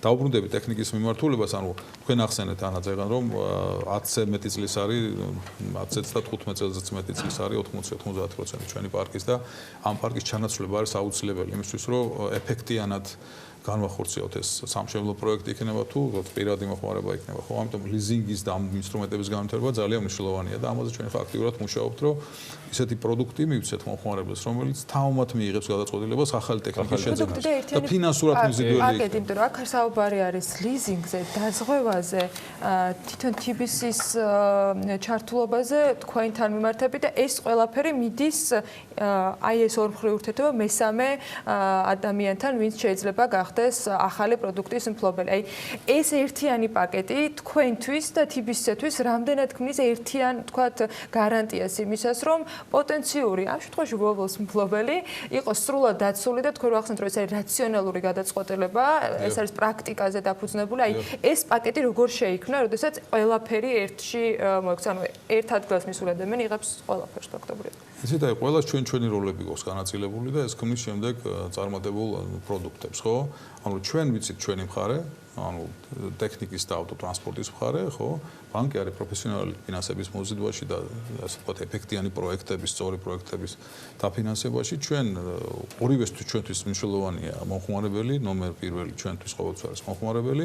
გამოდივართ რა მისი მოთხოვნილებებიდან და მისი საჭიროებებიდან ვთავაზობთ ამ პროდუქტებს და ეხლა რეალურად იქითკენ მივდივართ, რომ ფაქტიურად პროდუქტი, ანუ სრული გადაწყვეტა იქნება ეგრეთ წოდებული, იგივე ტექნიკის შეძენისთვის, ანუ როგორც შეძენი დაწყებული, მისი ტექნიკური მომსახურება, შემდეგ გამოსყიდვის ოპციით, რომელიც ასევე მნიშვნელოვანია და რომ ეს ადამიანს სრულად წარმოუდგენელი იქონდეს ამ ტექნიკასთან ურთიერთობაში, თქვათ რა პროცესი უნდა გაიაროს. და როგორ გადაუწყვიდავთ ჩვენ ამ პრობლემას. წეღან თეგეტას გენერალურმა დირექტორმა ბატონმა ოთანდილ წერეთელმა ახსენა პროცესი აღწერა როგორ ვიწყებთო და აღწერა TBC-ის როლზე. მე ვაწუხებთო TBC-ო. მე ჩაჩაინძის ადგილას ვიდოდ შეგვაწუხეთ ბატონო. შეგვაწუხოთ ძალიანად მზად არიან, იმიტომ რომ ეს ზედმეტად გამოცდილი ურთიერთობა არის. ამ პროცესში მონაწილეობს თქვენ მესმის რომ ბანკიდან გამომდინარე საუბრობთ, მაგრამ მე მაინტერესებს ამ შემთხვევაში პროფესიონალ ფინანსისთან და ეკონომისტთან მაქვს კითხვა. რა ბენეფიტს იღებს გარემო? ძალიანად ეკონომიკა აი ამ მუსიკიდან, ამ სინერგიიდან გამომდინარე, რომელიც რეალურად არსებობს. არავინ იცოდა 1.8 მილიარდიანი ინდუსტრიაზე, ვიდრე თქვენ ეხა ამას დეტალურად ჩაშლიდით, ინდუსტრიაზე, რომელიც ორჯერ მეტად იზრდება ვიდრე საქართველოს ეკონომიკა და არ შეიძლება რომ მათ უყურო მხოლოდ როგორც გადასახადის გადამხდელებს. აქ სხვა ტიპის განვითარებაზეა საუბარი. რა გვერდით ეფექტებზეა საუბარი. მე რომელსაც ჩვენ თითეული ყველანი ვიღებთ. იზრდება ლიზინგი, ფართოვდება დაკავშირებული ძალიან ბევრი დაკავშირებული მომსახურება, მათ შორის ანუ ერთ-ერთი მნიშვნელოვანი რომელიც არ შეიძლება არ აღვნიშნოთ არის დასაქმება, იმიტომ რომ ეს არის ძალიან დასაქმება ინტენსიური, ეს მომსახურება. დასაქმება ტევადი მომსახურება, შესაბამისად, ანუ after sale მომსახურება, რომელიც თეკეტა მოტორს აქვს და რომელიც ამ ინდუსტრიაში ძალიან მნიშვნელოვანი ნაწილია, მე მგონი დასაქმება არის ერთ-ერთი მნიშვნელოვანი. ამის გარდა არის ასევე სერვისულ მომსახურებას, როდესაც მანქანა გაიყიდება, შემდგომ უკვე სერვისი, რომელიც დაკავშირებულია. ასევე ჩვენ ვახსენეთ ექსპორტის შესაძლებლობა, რომელიც ასევე მნიშვნელოვანია და ამ სტანდარტის დაუშვათ ექსპორტზე გატანა, მაგრამ TBC ბანკი საქართველოს საბანკო მომსახურება, რომელიც მაღალი სტანდარტის არის, აპირებს რეგიონში გაიტანოს. ანალოგიურად არის თეგეტა, როდესაც ის ანუ არა მარტო კავკასიაში, არამედ ასევე გეგმებია უზბეკეთში განვითარების. შესაბამისად გავიტანოთ და ანუ ექსპორტიორი ქვეყანა გავხდეთ, როგორც მომსახურების, ასევე პროდუქტის კუთხით. და რა თქმა უნდა, საბოლოო ჯამში მივდივართ, ანუ ეს მომსახურების ერთობლიობა ქმნის, ანუ ეკონომიკაში მიღებული ტერმინია მულტიპლიკატორის ეფექტი, როდესაც $1 ინვესტიცია რამოდენიმეჯერ ეფექტს აკეთებს ეკონომიკაზე, ამიტომ მე დილიდან ჩემომერი რო არ დავღალო ხოლმე მულტიპლიკატორები ჩვენი მაყურებელი მაგას მუსიკას ვეძახი და ესე ვთქვი პაუსნა ის აქტივობა რაც ყველა თქვენთაგანიდან მომდინარეობს და ურმესი მადლობა ამისთვის ჯერ გიორგოვის შუათვია მე დარწმუნებული ვარ რომ თეგეტასთან TBC-სთან თეგეტას ყველა ბრენდებთან ერთად ასევე აუცილებლად Volvo-სთან ერთად ჩვენ აუცილებლად შევაფასებთ 2019 წელს და ვისაუბრებთ 2020 წლის გეგმებზე მით უმეტეს ვიცი ვისთან მაქვს საქმე და თქვენ რომ არ მოისვენებთ წარმატებებს გისურვებთ ურმესი მადლობა მომბრძანებისთვის წარმატებები მერი ჩაჩანიძე TBC-ის კორპორატიული და საინვესტიციო საბანკო ბიზნესის დირექტორის მოადგილე თეგეტა მოტორსის გენერალური დირექტორი ავტოწერეთელი და მადლობელი ვარ გაგა კოხრეიძისა, იგი Volvo-ს კომერციულ დირექტორს წარმოადგენს. ჩვენ სულ მალე რამდენიმე წუთში გიბრუნდებით. გიორგი მოლოდინიშვილი შემოგვიერთდება. მე საინტერესო რუბრიკას დავაანონსებთ ამაზე სულ რამდენიმე წუთში. ხო, ცოტა გაფრენასაც ვაპირებთ. ისე არც აქამდე უჩიოდეთ. დროებით არ გადართოთ.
საქმიანი დავრუნდით პირდაპირ ეთერში ბექა ბაციკაძესთან ერთად. მიუხედავად იმისა, რომ წინასწარი პროგნოზით მიმდინარე წელი ქართული ავიაბაზრისათვის მნიშვნელოვანი ზრდის მაჩვენებელს ვერ დადებს და ამის მიზეზი ობიექტურია. რუსეთიდან სამხრეთად დაწესებული შეზღუდვები სრულად სუბიექტური მიზეზების გამო ავიამიმოსვლაზე, ავიაკომპანიების საქართველოს აეროპორტებში მატების ტენდენცია მაინც არის. განსაკუთრებით საინტერესოა ის, რომ ბოლო პერიოდში პორტფელში რამდენიმე დაბალბიუჯეტიანი ავიაკომპანია გამოჩნდა. ეს საინტერესოა მათ შორის იმ მხრივაც, რომ რეენიერის შემოსვლამდე მხოლოდ ვიზიარმა ფაქტობრივად შეცვალა როგორც ადგილობრივი ქცევა საერთაშორისო ვიზიტებთან დაკავშირებით, ასევე მნიშვნელოვანი გავლენა იქონია ვიზიტორების მოცულობაზეც. ავიაციაზე კიდევ უფრო ბევრს ვიზაუბრებთ ხოლმე დღეიდან საქმიანი დილის ეთერში გიორგი მოლოდინაშვილს კიდევ უფრო ხშირად ნახავთ ამ სტუდიაში და ამ თემების მრავალფეროვნებაც არ გვეკლდება. დღეს კი ვიწყებთ დაბალბიუჯეტიან ავიაკომპანიებზე და მათ მუშაობაზე საუბარს. ავიაციო საკონსულტაციო ჯგუფის დირექტორი გიორგი მოლოდინაშვილი შემოგვიერთდა საქმიანი დილის ეთერში. მოგესალმებით. გიორგის განსაკუთრებული წარდგენა ნამდვილად არ სჭირდება ჩვენი საქმიანი მაყურებლების, თუმცა მისი ახალი ამპლუა მე დარწმუნებული ვარ იქნება მთელი დარგისთვის, ინდუსტრიისთვის, საქართველოს ეკონომიკისთვის მნიშვნელოვანი, მისი გამოცდილება საჯარო სამსახურში სწორედ ამ მიმართულებით მუშაობისა და ასევე კერძო სექტორში დღეს მისი ყოფნა გვაძლევს საშუალებას, რომ ყველანი ერთად უფრო სწრაფად და უფრო შორს გავფრინდეთ. მაგრამ ვიწყებთ იმითი, რაც მნიშვნელოვანია ჩვენთვის, ეს არის დაბალბიუჯეტიანი ავიაკომპანიების სეგმენტი და იმის გამო, რომ ჩვენს ეთერებს მათ შორის აქვს ეგრეთ წოდებული საგანმანათლებლო ფუნქცია, ჩემი პირველი კითხვა ანასთან და ბექასთან ბოდიშვიხდი იქნება გიორგისთან სწორედ შემდეგი. რა დასაბამი აქვს, რა ისტორია აქვს დაბალბიუჯეტიან კომპანიებს, ეგრეთ წოდებულ low-costerებს, საერთოდ რატო გაჩნდნენ ისინი და რა მიმართებით გაჩნდნენ და როგორ ასე ვთქვათ მოძლიერდნენ ესე და უწევენ საკმაოდ სერიოზულ კომპანიას სხვა ტიპის ავიაკომპანიებს. კიდევ ერთხელ მოგესალმებით, მივესალმებით ტელემაყურებლებს. ნამდვილად საინტერესო ისტორია აქვს დაბალბიუჯეტიან ავიაკომპანიებს. ეს პირველი შემთხვევა, როდესაც შეიქმნა დაბალბიუჯეტიანი ავიაკომპანიები, ეს იყო ამერიკის შეერთებულ შტატებში, ტეხასის შტატში 1970-იან წლებში, როდესაც ამერიკის შეერთებულ შტატებში რეალურად მოხდა ბაზრის დერეგულაცია და კარგად ვიცით, ცნობილია როგორც დერეგულაციის აქტი და ჩამოყალიბდა პირველი ავიაკომპანია, როგორც არის Southwest Airlines-ი. Southwest Airlines-ი დღეს არის ერთ-ერთი მსხვილი დაბალბიუჯეტიანი ავიაკომპანია. იგი ოპერირებს დაახლოებით 7-ზე მეტ საჰაერო ხომალდს, დაახლოებით 101 მიმართულებით და მან 2018 წლის მონაცემებით გადაიყვანა 129 მილიონი მგზავრი და მისმა შემოსავალმა 2018 წლის მონაცემებით შეადგინა 21 მილიარდი დოლარი. დღეს იგი კვლავ რჩება ამერიკის კონტინენტზე ერთ-ერთ წამყვან ავიაკომპანიად და განაგრძობს ძალიან სწრაფ ზრდას. რეალურად როგორც ხშირად ვამბობ ხოლმე, დაბალბიუჯეტიანი ავიაკომპანიები დღეს საავიაციო ბაზარზე ქმნიან ამინდს. თუ ჩვენ გადმოვინაცვლებთ უკვე ევროპაში, სწორედ ევროპაში შეიქმნა ერთ-ერთი დიდი ავიაკომპანია, რომელიც დღეს Ryanair-ის სახელით არის ცნობილი, იგი შეიქმნა 1984 წელს. Ryanair თავიდან არ იყო დაბალბიუჯეტიანი ავიაკომპანია, იგი მხოლოდ გადავიდა ამ კონცეფციაზე, ასე ვთქვათ, 80-იანი წლების ბოლოს, როდესაც ტონი რაიანმა, რომელმაც დაარსა Ryanair-ი, დაიქირავა ცნობილი მენეჯერი მაიკლ ორლირი, რომელიც დღემდე ხელმძღვანელობს Ryanair-ს. და დღეს Ryanair-ი მოგეხსენებათ, რომ არის ერთ-ერთი ყველაზე მსხვილი დაბალბიუჯეტიანი ავიაკომპანია. იგი ოპერირებს დაახლოებით 4-ზე მეტ საჰაერო ხომალდს, დაფრინავს 225 მიმართულებით. 2018 წლის მონაცემებით Ryanair-მა გადაიყვანა დაახლოებით 129 მილიონი, 140 მილიონი მგზავრი და მისმა შემოსავალმა შეადგინა 7 მილიარდი ევრო. Ryanair-ს მიყვა სხვა ასევე არის ჩვენ ალბათ კარგი იქნება რომ ვისაუბროთ სამ დიდ ყველაზე დიდ მოთამაშეზე, რომელიც ევროპაშია. მომდევნო არის ეს EasyJet-ი, რომელიც დაარსდა ცოტა მოგვიანებით, ეს იყო 1995 წელს. დღეს ის ოპერირებს დაახლოებით 300-ზე მეტ საჰაერო ხომალდს, დაფრინავს 140 მიმართულებით და მისი მგზავრების რაოდენობა 2018 წელს შეადგინა 88 მილიონი მგზავრი და შემოსავალმა დაახლოებით შეადგინა 5 მილიარდი ფუნტი. შემდეგი არის უკვე ვიზიარი, რომელიც რა თქმა უნდა ცოტა მოგვიანებით შეიქმნა, ეს იყო 2003 წელს, თუმცა ძალიან პროგრესული ავიაკომპანია და იგი ძალიან სწრაფად იზრდება. დღეს მას ექსპლუატაციაში ყავს დაახლოებით 120 საჰაერო ხომალდი. 2018 წელს მან გადაიყვანა 33 მილიონი მგზავრი და შემოსავალმა შეადგინა დაახლოებით 2 მილიარდი ევრო. ასე რომ ჩვენ ძალიან ბედნიერები ვართ, რომ ამ სამი დიდი ავიაკომპანიიდან ორი უკვე ოპერირებს ქართულ ბაზარზე, თუმცა სამ ქართულ ბაზრის რეალობაზე გადავიდოდეთ. ალბათ ჯობია რომ შევეხოთ ამ ავიაკომპანიების კონცეფციას, თუ რაში მდგომარეობს, თქვა დაბალ ბიუჯეტიანი ავიაკომპანიის კონცეფცია და რამ განაპირობა ესეთი წარმატება ამ ავიაკომპანიებისა. პირველ რიგში უნდა ვთქვათ, რომ ჩვენ ყველას გვიფრენია, ხო, დაბალ ბიუჯეტიანი ავიაკომპანიები და როდესაც ყიდულობთ ბილეთს, ჩვენ არ ველოდებით იქ რაღაც მაღალი კლასის მომსახურებას საჰაერო ხომალდის ბორტზე. ჩვენ ყიდულობთ პრაქტიკულად ადგილს, რომელიც ერთი ადგილიდან A პუნქტი და B პუნქტში გადავაადგილდებით. სწორედ ამაშია თავარი, ასე ვთქვათ, წარმატების საფუძველი, რომ ისინი არ თავაზობენ არაფერს უფასოდ, ასე ვთქვათ, საჰაერო ხომალდის ბორტზე ყველა მომსახურება არის უფასო, ისინი ცდილობენ რომ მაქსიმალურად შეამცირონ საოპერაციო ხარჯები, მაქსიმალური უტილიზაცია გაუკეთონ საჰაერო ხომალდებს, მათი დევიზია რომ მაქსიმალურად მცირე დრო მიწაზე და მაქსიმალურად მეტი დრო ჰაერში. ისინი ძირითადად მაგრამ ეს არნიშნავს რომ რაიმე სახით უსაფრთხოებასთან დაკავშირებული ვთქვათ შეზღუდვები უბრალოდ რა ვიცი დაზოგვა არსებობს ამ კომპანიებს ხლიან რომ არსებობს ახლა მოსაზრება რომ თუ კი იაფიანია ბილეთი შეიძლება რომ ამასთან დაკავშირებით კომპანიას კონდეს ხარჯები დაზოგილი მათ შორის უსაფრთხოებაზე. აი მომდევნო საკითხი რაზეც მინდა და მესაუბრა ეს იყო რომ ისინი საოპერაციო ხარჯებს ამცირებენ არა უსაფრთხოების ხარჯზე, არა ეს ასე არ არის ნამდვილად. მათ ყავთ მაგალითად როგორც Ryanair-ს, ასევე Wizz-ს, ასევე EasyJet-ს ერთ-ერთი ყველაზე ახალგაზრდა საჰაერო პარკი, დაახლოებით საშუალოდ 4 წელია მათი ასაკი და ესენი კი, ხომალდების, ეს ავიაკომპანიები ძალიან დიდი ინვესტიციას აკეთებენ საჰაერო ხომალდებში, თუმცა ამ კუთხით ასევე არის გამოწვევა და ჩვენ შეგვიძლია შევეხოთ Ryanair ერთ-ერთ პრობლემას, რომელიც საჰაერო ხომალდების კუთხით აქვს. Ryanair, როგორც ვიცი, ძალიან სწრაფად ვითარდება, მაგრამ იმის გათვალისწინებით, რომ Boeing 737 Max-ი იქნა პრაქტიკულად ექსპლუატაციიდან ამოღებული Ryanair ისეთი ტემპით ვეღარ ვითარდება და მას რეალურად აქვს საჰაერო ხომალდების სიმცირე, მაგრამ კიდევ ვიძახი, ეს არ ეხება არანაირად უსაფრთხოებას.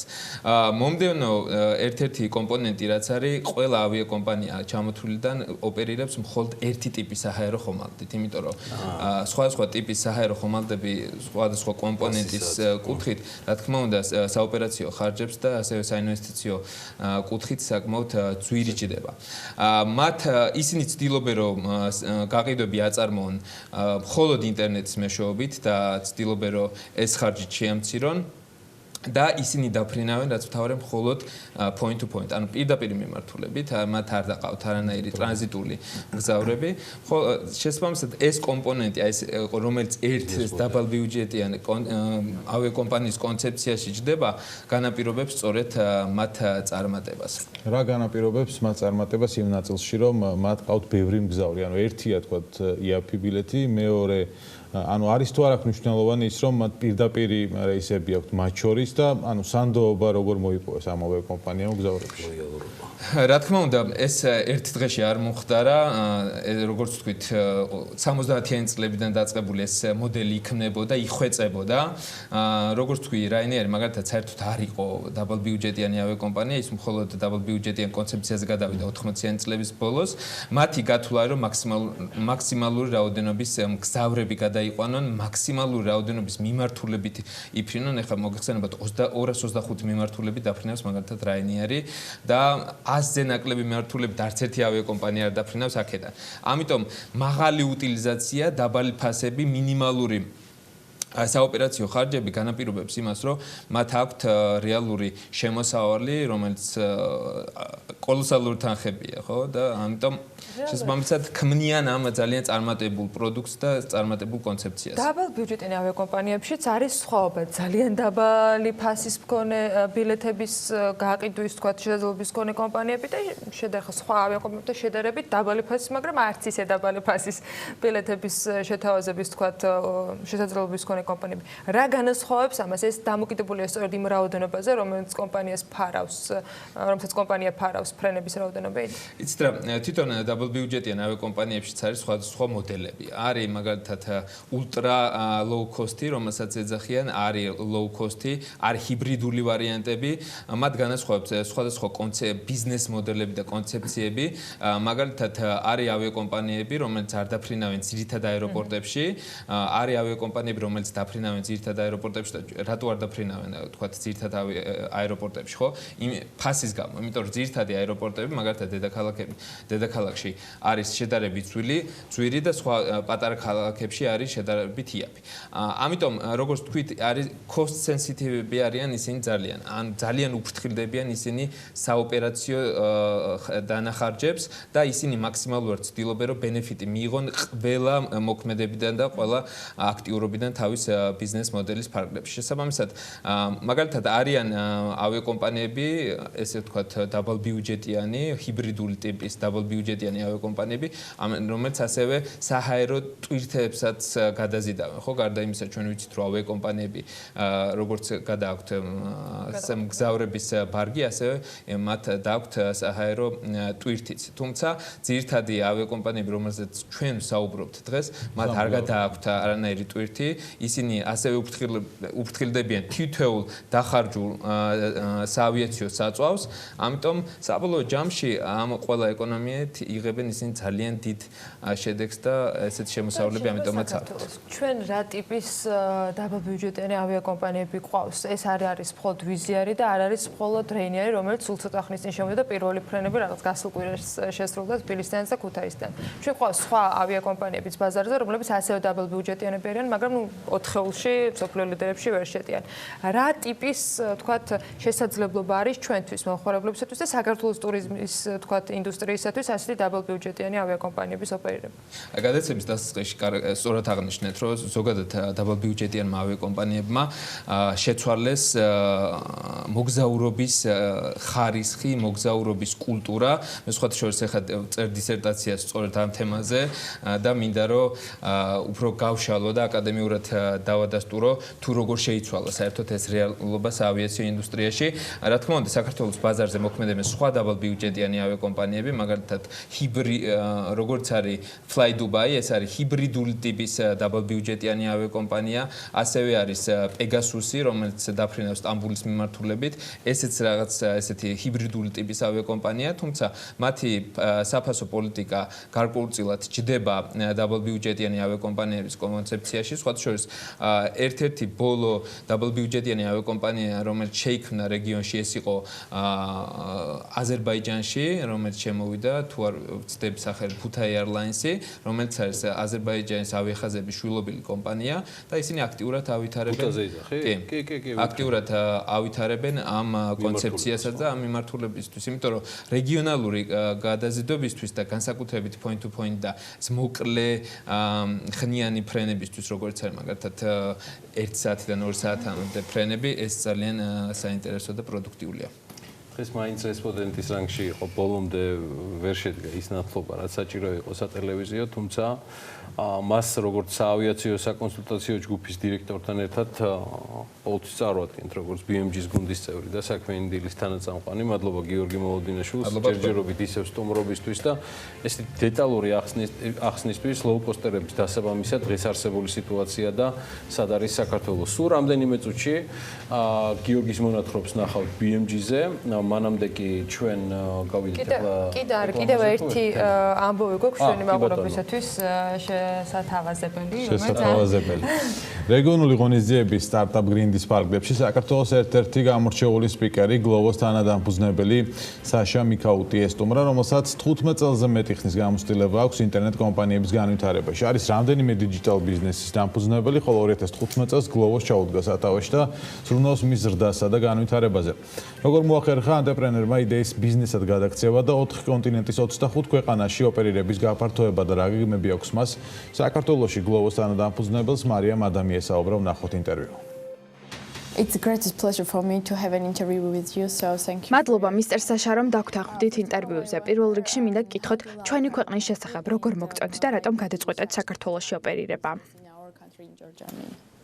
Well, first of all, I love your country. პირველი მიზეზი თუ რატომაც დავიწყე ბიზნესი ამ ქვეყანაში არის ის, რომ მომწონს საგაურობა, ხოლო მეორე მიზეზი უკავშირდება ტექნოლოგიებს, ინოვაციებსა და სიახლეების მიმღებლობას. თქვენ იცით ალბათ, რომ გლოვო ბარსელონაში დაარსებული სტარტაპია და მას უყურებდი ყოველთვის როგორც გლობალურ ბრენდს. მთავარი მიზანი იყო და დღემდე არის მისი ზრდა და განვითარება, რაც შეიძლება მეტ ბაზარზე. ამიტომაც შემოვედით საქართველოში, ანუ ჩვენ დავინახეთ მოთხოვნა და ვიმოქმედეთ, ისევე როგორც მოვიქეცით ლათინურ ამერიკაში. რეალურად თავდაპირველად ფოკუს ვასწორებდით მხოლოდ ევროპის თუმცა დავინახეთ, რომ საინტერესო შესაძლებლობები გვაქვს ლათინურ ამერიკაშიც და დავიწყეთ ადგილობრივი ბიზნეს პარტნიორების მოძიება და განვითარება. ჩვენი მთავარი მიზანია ყველას შევქმნათ ის ტექნოლოგიური კომფორტი, რომელიც თითოეულ ადამიანს ქალაქზე დისტანციურად წვდომის საშუალებას მისცემს და უამრავ პარტნიორ კურიერს შემოსავლის წყაროსა და ახალ შესაძლებლობებს გაუჩენს. რა ტიპის გამოცდილება გიმაგრებთ ზუგს ამ საქმის კეთებისას და როდის გაჩნდა გლოვოს იდეა? 15 წელზე მეტია ინტერნეტ კომპანიების განვითარებაზე ვმუშაობ. რამდენიმე დიჯიტალ ბიზნესის დამფუძნებელიც ვარ, მათ შორის Latin Ready, რომელიც შემდგომ Star Media მიყიდა. ყოველთვის ფოკუსირებული ვიყავი სიახლეების შექმნაზე და ასე მუშაობაში შეიქმნა 2015 წელს გლოვოც. ანუ მქონდა იდეა და ბევრი ვიმუშაოთ მე და თანადამფუძნებელმა, ოსკარ პიერმა მის განხორციელებაზე. მე მომწონს ტრადიციულ ინდუსტრიებში რევოლუციის მოხდენა. სწორედ ეს იყო мотиваცია გლოვოს დაარსების, რომელიც საშუალებას იძლევა მომხმარებლებამდე მივიტანოთ სწრაფად და ხარისხიანად არა მხოლოდ საკვები არამედ აფთიაქიდან წამლები, მაღაზიიდან ბოსტნეული და ზოგადად ყველაფერი რაც დაგჭირდებათ. გლოვო მოგიტანთ ასევე რამდენიმე წუთში თუნდაც სახლის გასაღებს, რომელიც შესაძლოა სამსახურში დაგჭირდეთ და ამ ყველაფრის ღირებულება არის ძალიან იაფი. რა რჩევა შეგიძლიათ მისცეთ დღეს ანტრეპრენერებს, სტარტაპერებს დღევანდელი გადმოსახედიდან? რა უნდა გაითვალისწინონ მათ? თავარი არ შეშინდეთ სიახლეების, გარისკვის, მოქმედების. უნდა გჯეროდეთ თქვენი იდეის დაიცვათ ის და რაც მთავარია, გარშემო სწორი ადამიანები უნდა გყავდეთ, ვისაც ისევე სჯერა იმ იდეის განხორციელების როგორც თქვენ.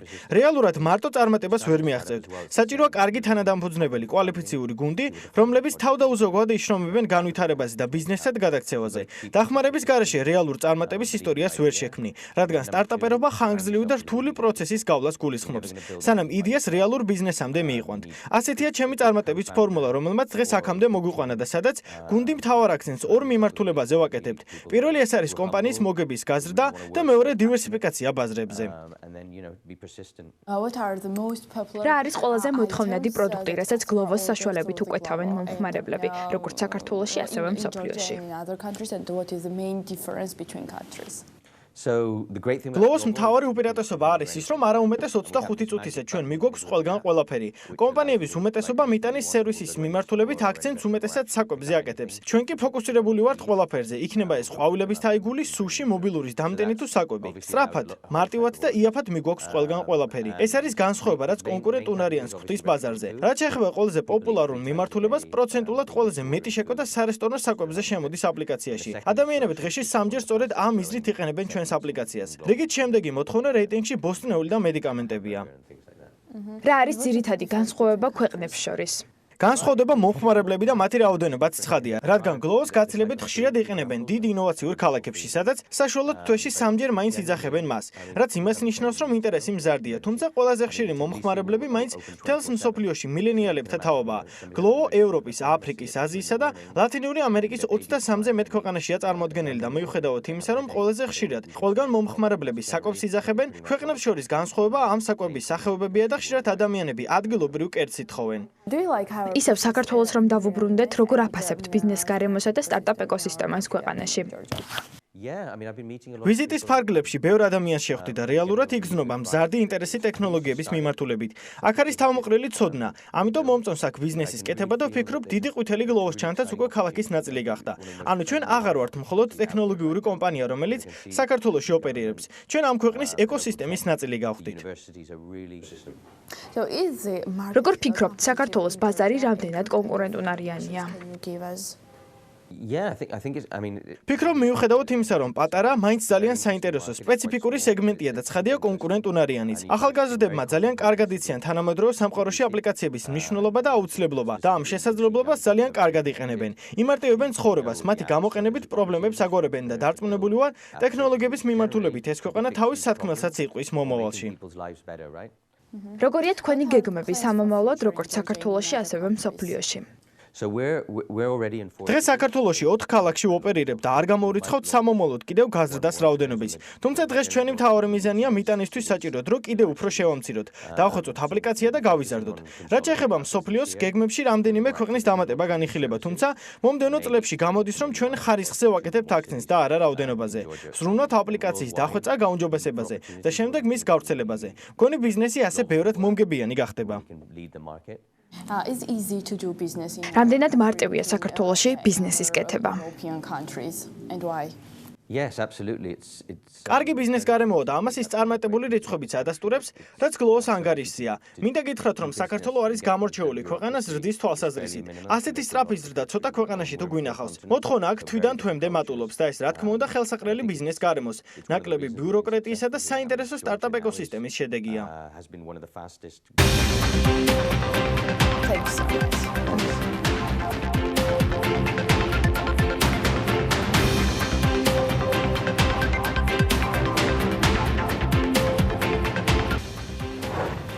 დღეს 11 ნოემბერს 10:45 სასტუმრო რედისონში წყალტობოს განვითარების გეგმის საჯარო განხილვა გაიმართება, რომელსაც ნათია თურნავა, მაია წკიტიშვილი და ლევან დავითაშვილი დაესწრებიან.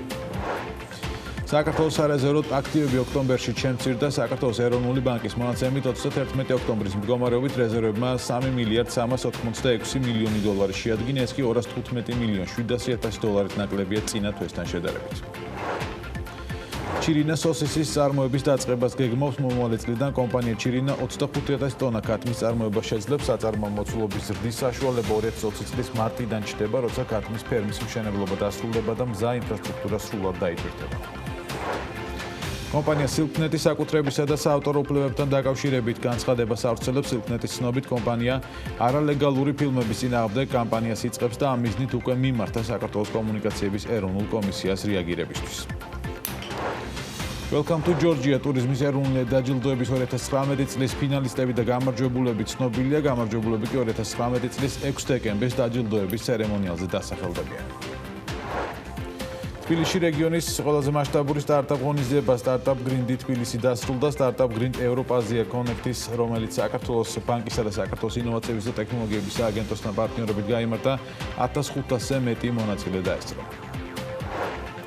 ქართულმა სტარტაპმა ვალუტვაინსმა პრესტიჟული შვეიცარიული ვენჩერ კაპიტალის ფონდის ინკუბატორის კონკურსი მოიგო და ქართულ ინოვაციას ღვინის ელექტრონული კომერციის ბიზნეს დავოსის სტუმრებს მსოფლიო ეკონომიკური ფორუმის მიმდინარეობისას პირველად წარუდგენს. NBA-ის ორგზის ჩემპიონმა ზაზა ფაჩულიამ ამერიკული ტელეკომპანია NBC-ის ეთერში სპორტულ ფეხსაცმლის ქართულ ბრენდზე ქროსტიზე ისაუბრა, როგორც სპორტსმენი აცხადებს, მასსა და ქროსტის შორის მჭიდრო პარტნიორული ურთიერთობა. წარმატებები ქართულ კომპანიებს, წარმატებები ზედას უკვე ახალ ამპლუაში და ძალიან მნიშვნელოვანი გამოწვევების წინ. ჩვენ კი დღეს კიდევ ერთი სოციალური საწარმო უნდა გაგაცნოთ. უпроსტად კიდევ ერთხელ მოგიყვეთ ბაბალეში, სახაბრომის საქმიანობაზე ჩვენი მაყურებელი კარგად იცნობს. კრეატიული დიზაინით დამზადებული ხის, ტექსტილისა და კერამიკის პრაქტიკული და დეკორატიული ნივთები და აქსესუარები ბაბალეს მიმართულება და ნიშაა. შემოქმედებითი იდეის ავტორები ხშირად საწარმოში დასაქმებული განსაკუთრებული საჭიროების მქონე ადამიანებიც არიან. 2014 წელს კი მშობლების ინიციატივით შექმნილი შემოქმედებითი სახელოსნო ორ სივრცეს აერთიანებს: სამხატვრო სახელოსნოს, სასწავლო და სამუშაო პროცესისათვის და სალონს, სადაც მომხმარებელს მზა პროდუქციის შეძენა შეუძლია.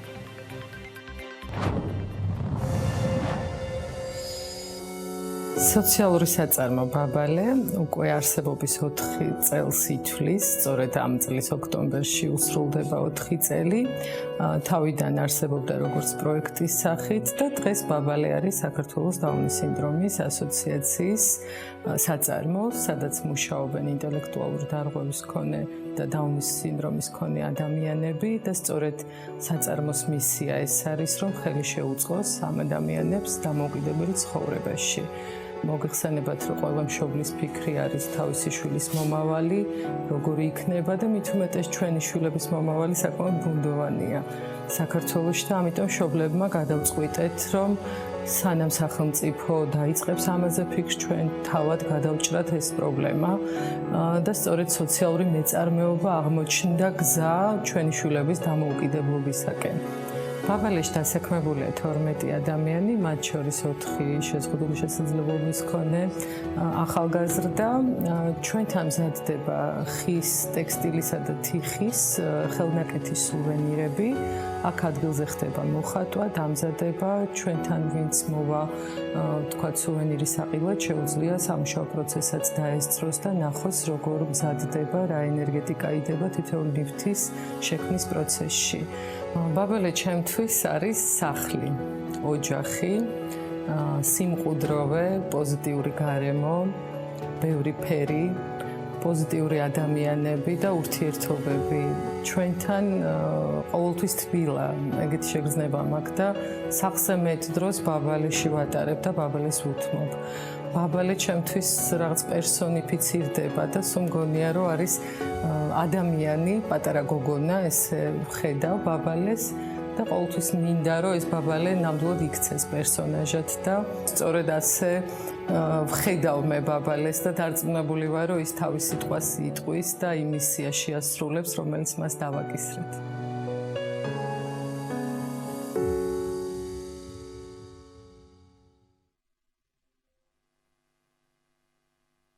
განვაგრძობთ საქმიან დილას 30 ოქტომბერს ბიზნეს საკონსულტაციო კომპანია სამა ლონდონში სტრატეგია 2020 ბრიტანეთის ბაზარზე მუშაობასთან დაკავშირებით ოფიციალურად გამოაცხადა. ეს იმას ნიშნავს, რომ SAWI იქნება პირველი ქართული საკონსულტაციო კომპანია, რომელიც ერთ-ერთ ყველაზე კონკურენტულ მსოფლიო ბაზარზე შედის. წინ მნიშვნელოვანი სამუშაო აქვს, თუმცა არც ამ ეტაპამდე მისასვლელი გზა იყო მარტივი, განვლილი და გასავლელი ეტაპები მზარდი ქართული კომპანიისა, რომელსაც ფეხთაფეხ მიუყვებით, სტუმრებთან ერთად უნდა განვიხილოთ SAWI-ის მმართველი პარტნიორები მარიამ ქოიავა და ასევე თორნიკე ჩხაიძე არიან ჩვენი გადაცემის სტუმრები. დილა მშვიდობის, მოგესალმებით. მადლობა გადაცემის შემოგვიდენებისთვის. დასაწყისში ვიდრე ლონდონამდე მივალთ, წინა მოსამზადებელი სამუშაო ცხადია უნდა ვახსენოთ. როგორც ვიცით, ნახევარი წელი მიმდინარეობდა, ხო, ბრიტანულ ქართულ სავაჭრო პალატასთან ერთად მუშაობა, რას მოიცავდა ეს სამუშაო პროცესი? კეთილი მოგახსენებთ, მადლობა პირველ რიგში მოწვევისთვის. ზუსტად 1 წლის წინ გავიფიქრეთ და დავიწყეთ აქტიური მუშაობა იმაზე, რატომ უნდა დავიწყოთ ჩვენი ბაზრების დივერსიფიკაცია და გავხდეთ საერთაშორისო საკონსულტაციო კომპანია. რეალურად ეს ფიქრები წამოვიდა იმ ინტერესიდან, რაც ბრიტანეთის ბაზრიდან წამოვიდა ჩვენი კომპანიის მიმართ და აქტიურად თანამშრომლობთ უკვე რამდენიმე საკონსულტაციო კომპანიასთან იქ. შემდგომ დავიწყეთ ბაზრის მოკვლევა, პარტნიორებთან ერთად განხილვა ამ საკითხის, თავისთავად ძალიან ბევრი ამბობდა, რომ ეს არის ძალიან რთული ბაზარი, ეს არის ძალიან ესეთი შეუძლებელი მისია, რაც გაქვთ ჩაფიქრებული. თუმცა ძალიან აქტიური მუშაობის შემდეგ ვიტყოდი, რომ პირველი ნაბიჯები უკვე გადავდგით, ქონდა სამუშაო ვიზიტი ოქტომბერში დიდ ბრიტანეთში, ოფიციალურად დავაანონსეთ ჩვენი, ესე რომ ვთქვათ, ღონისძიება გავმართეთ ლონჩთან, ანუ გაშვებასთან დაკავშირებით იქ და 2020 წლიდან ვიქნებით ძალიან აქტიურები ბრიტანეთის ბაზარზე, ესე ვთქვათ, სხვადასხვა საკონსულტაციო მომსახურების მიმართულებით. ამ ეტაპს უკვე გილოცავთ, მაგრამ რა ტიპის მომსახურება და კონსულტაციებისთვის შედიხართ ლონდონის ბაზარზე? რამდენად განსხვავდება ამ მთელი სამუშაო პროცესიდან გამომდინარე, დარწმუნებული რომ დეტალურად გექნებათ ყველაფერი შესწავლილი და უკვე გავლილი, რა სამუშაოებს უნდა გადაეწყოთ და ნიშნავს თუ არა ეს, რომ ეს ახალი გამოწვევები გიცვლით გარკვეულწილად თქვენი მუშაობის სტილს? დიახ, დავამატებდი, რომ ჩვენ, რა თქმა უნდა, საქართველოს ბაზარზე არ უწყვეტ მუშაობას და ეს არ ნიშნავს იმას, რომ ჩვენ ლონდონის ბაზარზე გავდივართ, კონცენტრაციას ვაკლებთ ქართულ ბაზარს, პირიქით, ამით ჩვენ ვააქტიურებთ მუშაობას. როგორ თუ რა სერვისებით გავდივართ, რა თქმა უნდა, თლიანი ჩვენი პორტფელი არ გაგვაქვს ლონდონის ბაზარზე, კონცენტრირდებით ნიშურ პროდუქტებზე, როგორიც არის ფინანსური ანგარიშგების საერთაშორისო სტანდარტები და ბიზნეს გეგმა და კონცენტრირდებით კონკრეტულად ნიშურ სექტორებზე, როგორიც არის ასე ვთქვათ, hospitality და სამედიცინო სექტორი, რადგან რატომ არჩეთ ეს მიმართულებები? ინტერესი იყო? ინტერესიც იყო თავისთავად და ჩვენი გამოცდილებას ამ სექტორში აქაურ ბაზარზე არის ძალიან ასე ვთქვათ სრულფასოვანი, რაც ჩვენ 3 წელი უკვე არსებულ სექტორებში მუშაობთ და აქედან გამომდინარე შევისწავლეთ ასევე ლონდონის ბაზარის და ცხადია რომ ლონდონის ბაზარი არის რამდენად განსხვავდება აი მაგალითად ამ ორ მიმართულებაში ქართული და იქაური რეალობა? სხვადასხვა რეალობა სრულიად, ანუ საქართველოს ბაზარი ვიცით რომ არის პატარა და შესაბამისად აქ კონცენტრაცია პატარა სერვისზე და ასე ვთქვათ ნიშურ სექტორზე არის ძალიან რთული, შესაბამისად ჩვენ ლონდონში განსხვავებული სტრატეგია ავირჩიეთ, იქ ავირჩიეთ კონკრეტული სექტორები და კონკრეტული სერვისი, რომლითაც შევდივართ და ეს ორი სერვისი არის ფასის დანერგვა, ანუ IFRS-ის დანერგვა და ბიზნეს გეგმა, რომელიც ასევე მოიცავს ფინანსურ მოდელს და ინდუსტრიულ კლებებს. როგორ თქვენ თქვით რომ არც საქართველოს შევწყვეტა პრინციპში დივერსიფიკაცია მაგასაც ნიშნავს რომ თავისთავად უბრალოდ ემატება და ძლიერდება კომპანია ამ მხრივ, მაგრამ როგორ ნაწილდება გუნდი ამ შემთხვევაში სამუშაოდ, როგორ ანაწილებს თქვენს ძალებს და რა პრინციპით იქნება სავი უკვე მომავალში წარმოქმნილი თბილისსა და ლონდონში ერთიანად? დიახ, ძალიან საინტერესო კითხვა არის. თვითონ ლონდონის ბაზარზე ჩვენ ასე ვთქვათ წარმოქმნილი ვიქნებით გაყიდვების გუნდით, რაც იმას გულისხმობს, რომ თლიანად 100%-ით სამუშაო შესრულდება ქართულ ბაზარზე, ანუ ქართველი თანამშრომლების მეშვეობით, ხოლო ლონდონზე ვიქნება, ასე ვთქვათ, წარმომადგენლობითი ოფისი, რომლის მიზანიც იქნება ურთიერთობა ჩვენ კლიენტებთან და კომუნიკაციის დამყარება და როგორც აღნიშნე 100%-ით შესრულდება სამუშაო ადგილობრივ ბაზარზე. ეს მაგალითი ინტელექტის ექსპორტისა, საიმისოთ, რომ ჩვენ მომავალში კიდევ უფრო განავითაროთ. აი სხვაობები ახსენეთ და ჩვენ რამდენჯერმე დავუსვით ეს კითხვა, მაგრამ აი თავარი თქვენთვის გამოწვევა, მიუხედავად იმისა, რომ თქვენ თქვენს ვთქვით, რომ ამ მიმართულებით საკმაოდ დიდი გამოცდილება აქვს, სრულფასოვანი ვთქვათ, კონსტიტუციის გაწევის ვთქვათ, პრაქტიკა გაქვთ საქართველოში, რა სიახლეებზე გიწევთ გადაწყობა ბრიტანულ ბაზარზე? აი რა იქნება სავისთვის ახალი ამ შემთხვევაში? კი ბატონო, კითხვა ძალიან საინტერესოა. პრინციპში ძალიან ბევრი რამ იქნება ახალი, მიუხედავად იმისა, რომ ჩვენ თავიდანვე დასავლური მეთოდებით მუშაობდით ქართულ ბაზარზეც, მოთხოვნები ბაზარზე დიდ ბრიტანეთში არის რადიკალურად განსხვავებული, აი მაგალითად რო ავიღოთ ტემპი და რეჟიმი, ხო? რა სამუშაოც პირობითად შეიძლება რომ შესრულდეს საქართველოში 2 კვირის განმავლობაში, ის მაქსიმუმ რამდენიმე დღეში უნდა შესრულდეს. ამასთანავე საუბარი არის მიწოდების სტილზეც და უშუალოდ კომუნიკაციაზე და ასევე მოთხოვნაზეც, აი აქ მნიშვნელოვან პარალელს გავავლებდი ქართულ ბაზარზე. იქ რამდენიმე ნაბიჯით უკვე წინ არის ბაზარი და იმედი მაქვს, რომ საქართველოშიც ეს დრო ძალიან მალე დადგება. და კომპანიებმა უშუალოდ იციან რა უნდათ, იციან რა სტილით უნდათ და უმეტესწილად იციან რა ტიპის კომპანიასთანაც უნდათ, ესე ვთქვათ, თანამშრომლობის დაჭერა. ამიტომ გადაწყვეტილების მიღება, ესე ვთქვათ, კლიენტის დარწმუნების კუთხით იქ არის უფრო მოკლე დროში ხდება ეს ყველაფერი, თავისთავად თუ შესაბამისი გამოცდილებით მიდის კომპანია. რომ სჭირდებათ უბრალოდ რაღაც შეთავაზება. და აქვე ვახსენებ, აი ერთ-ერთი საკითხი იყო, მაგალითად, რატო დიდი ბრიტანეთი ხშირად გვისვამდნენ ამ კითხვას და რატო ლონდონი? ლონდონი არის მსოფლიოში მეორე ბაზარი საკონსულტაციო მომსახურებების კუთხით შეერთებული შტატების შემდეგ და თუ გავაანალიზებთ რამ ხელა არის შეერთებული შტატები, მივხვდებით, რომ პრინციპში პირველი ბაზარი არის Brexit-ის მოვლენების როცა ბევრი მსხვილი კომპანია ცდილობს რომ ალოკაცია გააკეთოს სათავეში, მაინც ის რჩება ჯერჯერობით ლიდერად ევროპაში.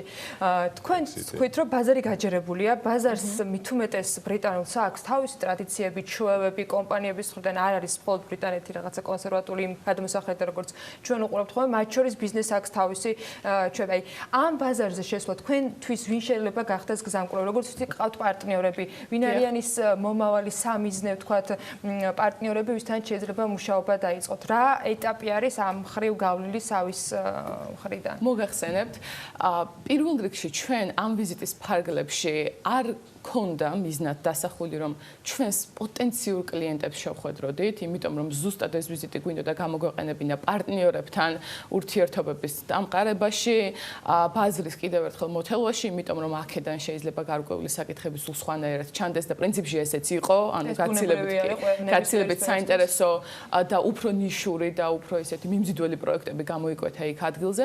ჩვენი პირველი სტრატეგია არის ჩვენი ესე ვთქვათ ნეტვორკის შეკრა იქ, ისევე როგორც თავის დროზე ეს გავაკეთეთ ქართულ ბაზარზე და ასევე სტრატეგიული პარტნიორობის დამყარება იქ საკონსულტაციო კომპანიებთან იმისათვის, რომ ერთობლივად გაუწიოთ მომსახურება ბრიტანეთში მოღვაწე კომპანიებს. და აქვე მინდა დავაფიქსირო ის ფაქტი, რომ სავის დიდ ბრიტანეთში გასვლა ეს არ არის ჩვენი თვითმიზანი, რომ იყოს მხოლოდ ერთი ქართული კომპანიის წარმატება. ამ შემთხვევაში ჩვენი მიზანია, რომ მაქსიმალურად დავაახლოვოთ საქართველოს დიდ ბრიტანეთთან, დავუახლოვოთ ქართული ბიზნესები დიდ ბრიტანეთს, იმიტომ რომ ალბათ ეს კუნძულიდან გამომდინარე თუ ცოტა მოშორებიდან გამომდინარე ხშირად ისმის ეს, რომ დიდი ბრიტანეთი არის ძალიან რთული და შეუღწევადი ბაზარი, თუმცა ჩვენი აზრით ქართულ პროდუქციასაც და ქართულ მომსახურებებსაც აქვს ძალიან დიდი პოტენციალი იქ და ჩვენ გვინდა რომ ვიყოთ ერთგვარი გზამკვლევი. ბოლო ნაწილში თქვენი ბრიტანულ ბაზარზე შესვლა და ქართულ ბაზარზე ისეთივე აქტიურობა და კიდევ უფრო მზარდი თქვათ ტემპით განვითარება სხვა კომპანიებს ვისთანაც დღეს ხართ პარტნიორები ან ვინ შეიძლება გახდნენ რა შესაძლებლობას მისცემს რომ მათ შორის ბრიტანულ კომპანიებთან კონტაქტ კავშირი და მათი მხრიდან ქართულ თქვათ რეალობასთან იყოს უფრო მეტი სიახლოვე და მეტი ცდომა. რა ტიპის თქვათ კომუნიკაცია შეიძლება შედგეს თქვენი დახმარებით ადგილობრივი კომპანიებისათვის? როგორც ვახსენე, აქტიურად ვავითარებთ ჩვენს ნეტვორკს იქ იმისათვის, რომ პრაქტიკულად ნებისმიერ მნიშვნელოვან საკითხზე, რაც შეიძლება ბიზნესს დაჭირდეს, ქართულ ბიზნესს დიდ ბრიტანეთში ვიყოთ პალატასთან ერთად ერთ-ერთი ესე ვთქვათ პარტნიორები და გზამკვლევები ამ მიმართულებით.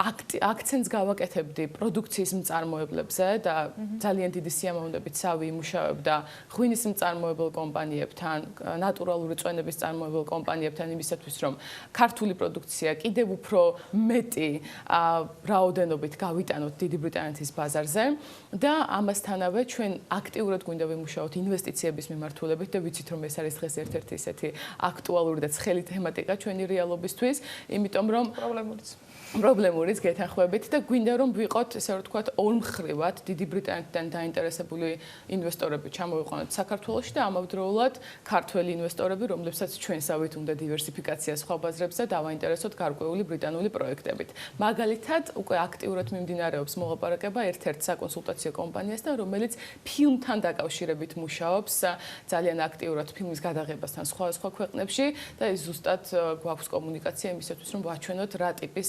ხელსაყრელი პროგრამები არსებობს. გადაიღო ფილმი ჩვენთან. დიახ, აი ამაზე. ჯორჯიას ფარგლებში ზუსტად. ისე საექსპორტო მიმართულებით Brexit-ი არ არის საშიში, იმიტომ რომ ჩვენ მერე ვაგრძელებთ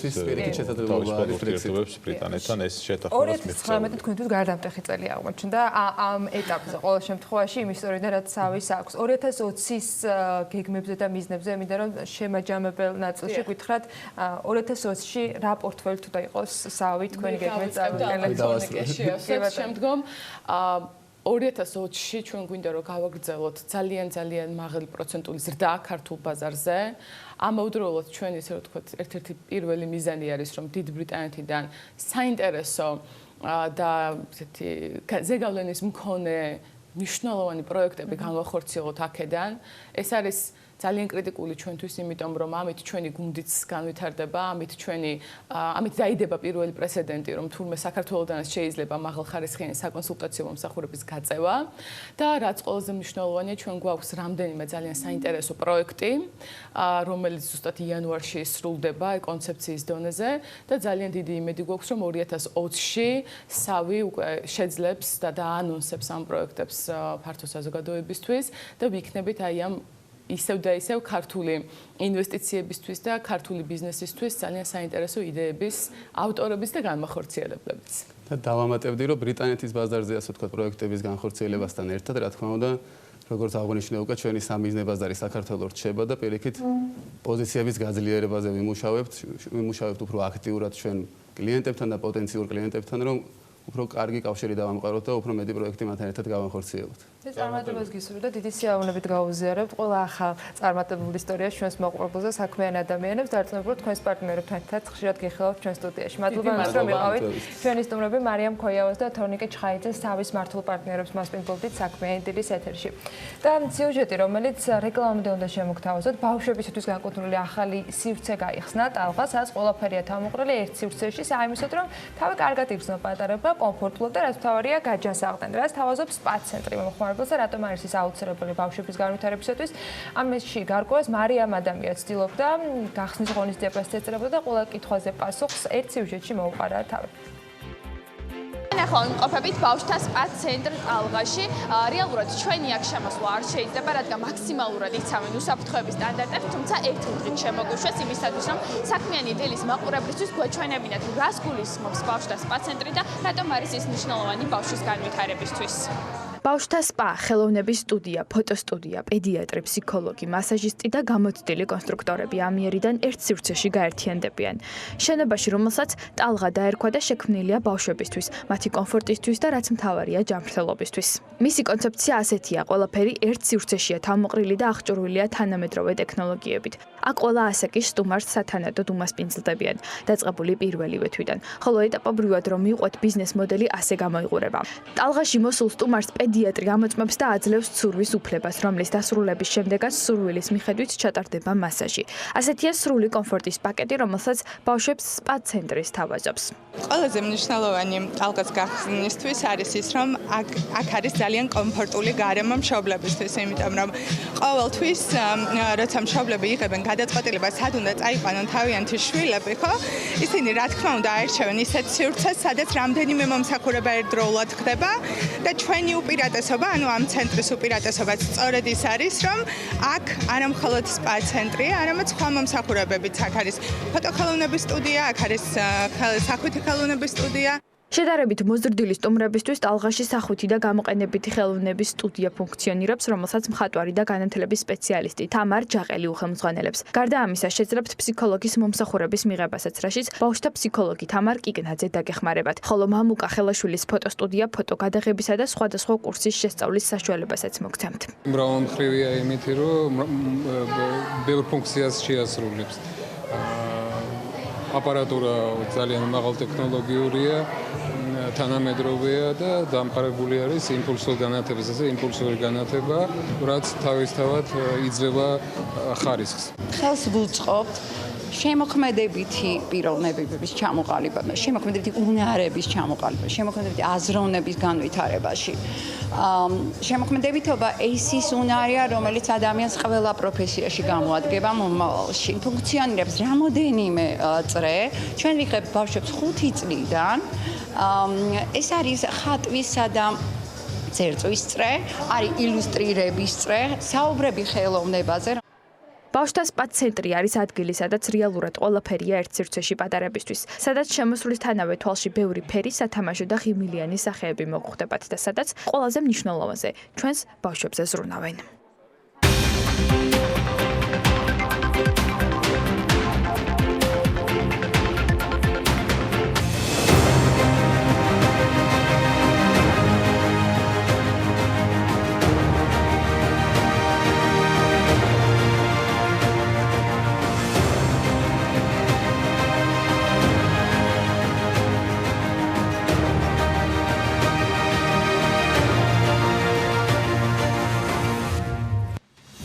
საქმიანი დილის ბოლო ბლოგში ტრადიციულად და ჩვეულად ძალიან საინტერესო ამბებით HR Hub-ის რუბრიკა და მისი წარმომადგენლები გვერდებიან ანა ნავდარაშვილი და ანა ნავდარაშვილია ჩვენთან ერთად მოგესალმებით. დავიწყოთ დღეს რა თემაზე გვაქვს ერთად არცეთი. დილა მშვიდობისა, ანა, ბექა. დღეს ჩვენი რუბრიკა მრავალფეროვანი იქნება. ნახავთ სიუჟეტს საქართველოს უნივერსიტეტიდან შრომის კოდექსში დაგეგმილი ცვლილებების შესახებ და გვექნება პირდაპირი ჩართვა წისქვილი ჯგუფის რესტორნიდან. საქართველოს უნივერსიტეტში საქართველოს შრომის კოდექსში დაგეგმილ ცვლილებებზე იმსჩელეს გრომონ ვაისის მკვლევართა გუნდის მიერ მომზადდა დოკუმენტაცია, სადაც გაანალიზებულია შრომის კოდექსში შეტანილი ცვლილებები. მათი აზრით, ცვლილებების პროექტი არაერთ ბუნდოვან საკითხს მოიცავს და სწორედ ამიტომ საქართველოს უნივერსიტეტისა და მასთან არსებული დამოუკიდებელი კვლევითი ინსტიტუტის გრომონ ვაისის მიერ საჯარო დისკუსია გაიმართა. დეტალები ნახეთ ნინი ლოგურაშვილის სიუჟეტში. საქართველოს უნივერსიტეტში საქართველოს შრომის კოდექსში დაგეგმილ ცვლილებებზე იმსჯელეს. გრომონ ვაისის მკვლევართა გუნდის მიერ მომზადდა დოკუმენტი, სადაც გაანალიზებულია შრომის კოდექსში შესატანი ცვლილებები. მათი აზრით, ცვლილებების პროექტი არაერთ ბუნდოვან საკითხს მოიცავს, სწორედ ამიტომ საქართველოს უნივერსიტეტისა და მასთან არსებული დამოუკიდებელი კვლევითი ინსტიტუტის გნომონ ვაისის მიერ საჯარო დისკუსია გაიმართა. დისკუსიის მთავარი მიზანი არის ის, რომ ჩვენ მივცეთ საშუალება დაინტერესებულ მხარეებს, მათ შორის სტუდენტებს, რომ დასვან შეკითხვები იმ ადამიანებთან, ვინც უშუალოდ არის ჩართული ამ კანონპროექტის შემუშავების პროცესში. აღნიშნული ცვლილებების ინიციატორების მიერ საჯაროდ გაკეთებული განცხადებების თანახმად ამ ცვლილებების მთავარი მიზანი არის დასაქმებულების დაცვა ერთი და მეორე საკანონმდებლო ჩარჩოს უშუალოდ ევროკავშირის დირექტივებთან მორგება. უნდა აღინიშნოს, რომ არსებობს ძალიან ბევრი რისკი, რომ აღნიშნულმა რეგულაციებმა არათუ გააუმჯობესოს დასაქმებულის მდგომარეობა, არამედ პირიქით ხშირ შემთხვევაში დააყენოს ისინი სამსახურის დაკარგვის რისკის ქვეშ. გარდა ამისა, რაც შეეხება მეორე არგუმენტს, ევროკავშირის დირექტივებს, უნდა აღინიშნოს, რომ ცვლილებების პროექტში ევროკავშირის დირექტივები არის ასე ვთქვათ, გადმოკოპირებული პირდაპირ, რაც საკმაოდ საფრთხის შემცველია და აქვე უნდა აღინიშნოს, რომ ჩვენ ევროკავშირი გვაძლევს იმის თავისუფლებას, რომ აღნიშნული რეგულაციები მოვარგოთ ჩვენს ეკონომიკურ თუ სოციალურ კონტექსტს და ამის გათვალისწინების გარეშე მსგავსი ცვლილებების მიღება დაუშვებელია და აქვე დავამატებ კიდევ ერთხელ, რომ გარდა ევროკავშირის დირექტივებისა, ხშირ შემთხვევაში ჩვენ ვაწესებთ იმაზე მაღალ სტანდარტს, რასაც ჩვენგან ევროკავშირი ითხოვს. დისკუსია, რომელიც საქართველოს უნივერსიტეტში გაიმართა პროფესიული კავშირების გაერთიანების თავმჯდომარე, ბიზნეს ომბუდსმენი და დამსაქმებელთა ასოციაციის იურიდიული კომიტეტის ხელმძღვანელი უწყებოდნენ. აუდიტორიის წინაშე ყველა ის საკითხი განიხილეს, რაც დოკუმენტის მიხედვით ბუნდოვანია და საფრთხის შემცველი როგორც დამსაქმებლისთვის, ასევე დასაქმებულისათვის. მე ვფიქრობ, რაც უფრო მეტი დისკუსია გაიმართება შრომის კოდექსის ინიცირებულ ცვლილებებთან დაკავშირებით, ეს არის მით უკეთესი, იმიტომ რომ და თუ ამაში ჩართულია განსაკუთრებით ბიზნეს სექტორი, რადგანაც ცვლილებები ეხება ბიზნეს სექტორს, მისი მონაწილეობა არის ძალიან მნიშვნელოვანი, იმიტომ რომ ყველაზე უკეთ ბიზნესმა იცის აღნიშნული ცვლილებების გავლენების შესახებ. შრომის კოდექსში დაგეგმილი ცვლილებები განსაზღვრავს, როგორი იქნება საქართველოში დასაქმებულის შრომითი პირობები, თუმცა ახალი საკანონმდებლო ინიციატივა ჯერ პარლამენტში არ შესულა. შეგახსენებთ, შრომის საერთაშორისო ორგანიზაციის მხარდაჭერით საქართველოს პარლამენტში მომზადდა საკანონმდებლო ცვლილებათა პაკეტი, რომელიც შრომითი უფლებების დაცვის ახალი სამართლებრივი და ინსტიტუციური მექანიზმების შექმნას გულისხმობს.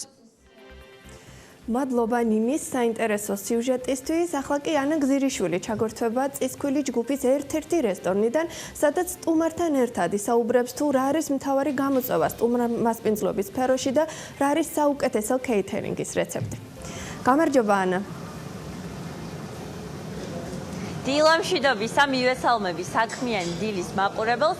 სტუმარ მასპინძლობის სფეროში ძალიან მნიშვნელოვანია შეინარჩუნო და გქონდეს კარგი სერვისი, შესთავაზო შენს მომხმარებელს კარგი სერვისი, რასაც წისქვილი ჯგუფი უკვე 19 წელია მშვენივრად ახერხებს. მე შევეცდები ჩემს სტუმართან ლევან საღლიანთან ერთად გავარკვიო როგორ შეძლო წისქვილი ჯგუფმა შეენარჩუნებინათ მომსახურების მაღალი სტანდარტები. დილა მშვიდობისა, ლევან. თან რაღაც ძალიან საინტერესო გარემოში ვიმყოფებით და ლევანი აქვე მაყურებელს მინდა უთხრა, რომ ლევანი 13 წლის განმავლობაში იყო შეფინძარეული, ახლა უკვე კეითერინგის მიმართულებას ხელმძღვანელობს. ლევან, მოდი მითხარი, როგორ შეძელით 19 წელი საკმაოდ დიდი ციფრია, ამდენი ხნის განმავლობაში შეგენარჩუნებინათ ის სტანდარტი, როგორც დაიწყეთ?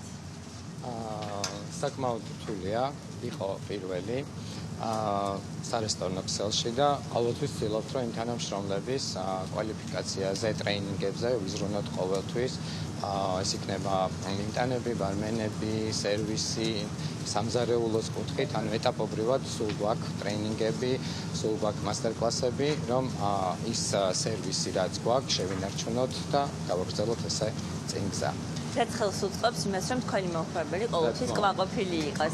როგორც ვიცით, თქვენს ქსელში დასაქმებულია დაახლოებით, რა თქმა უნდა, ძალიან ბევრი ადამიანი, თუმცა მიმტანების რაოდენობა დაახლოებით 80 მიმტანი ყავთ, ხო?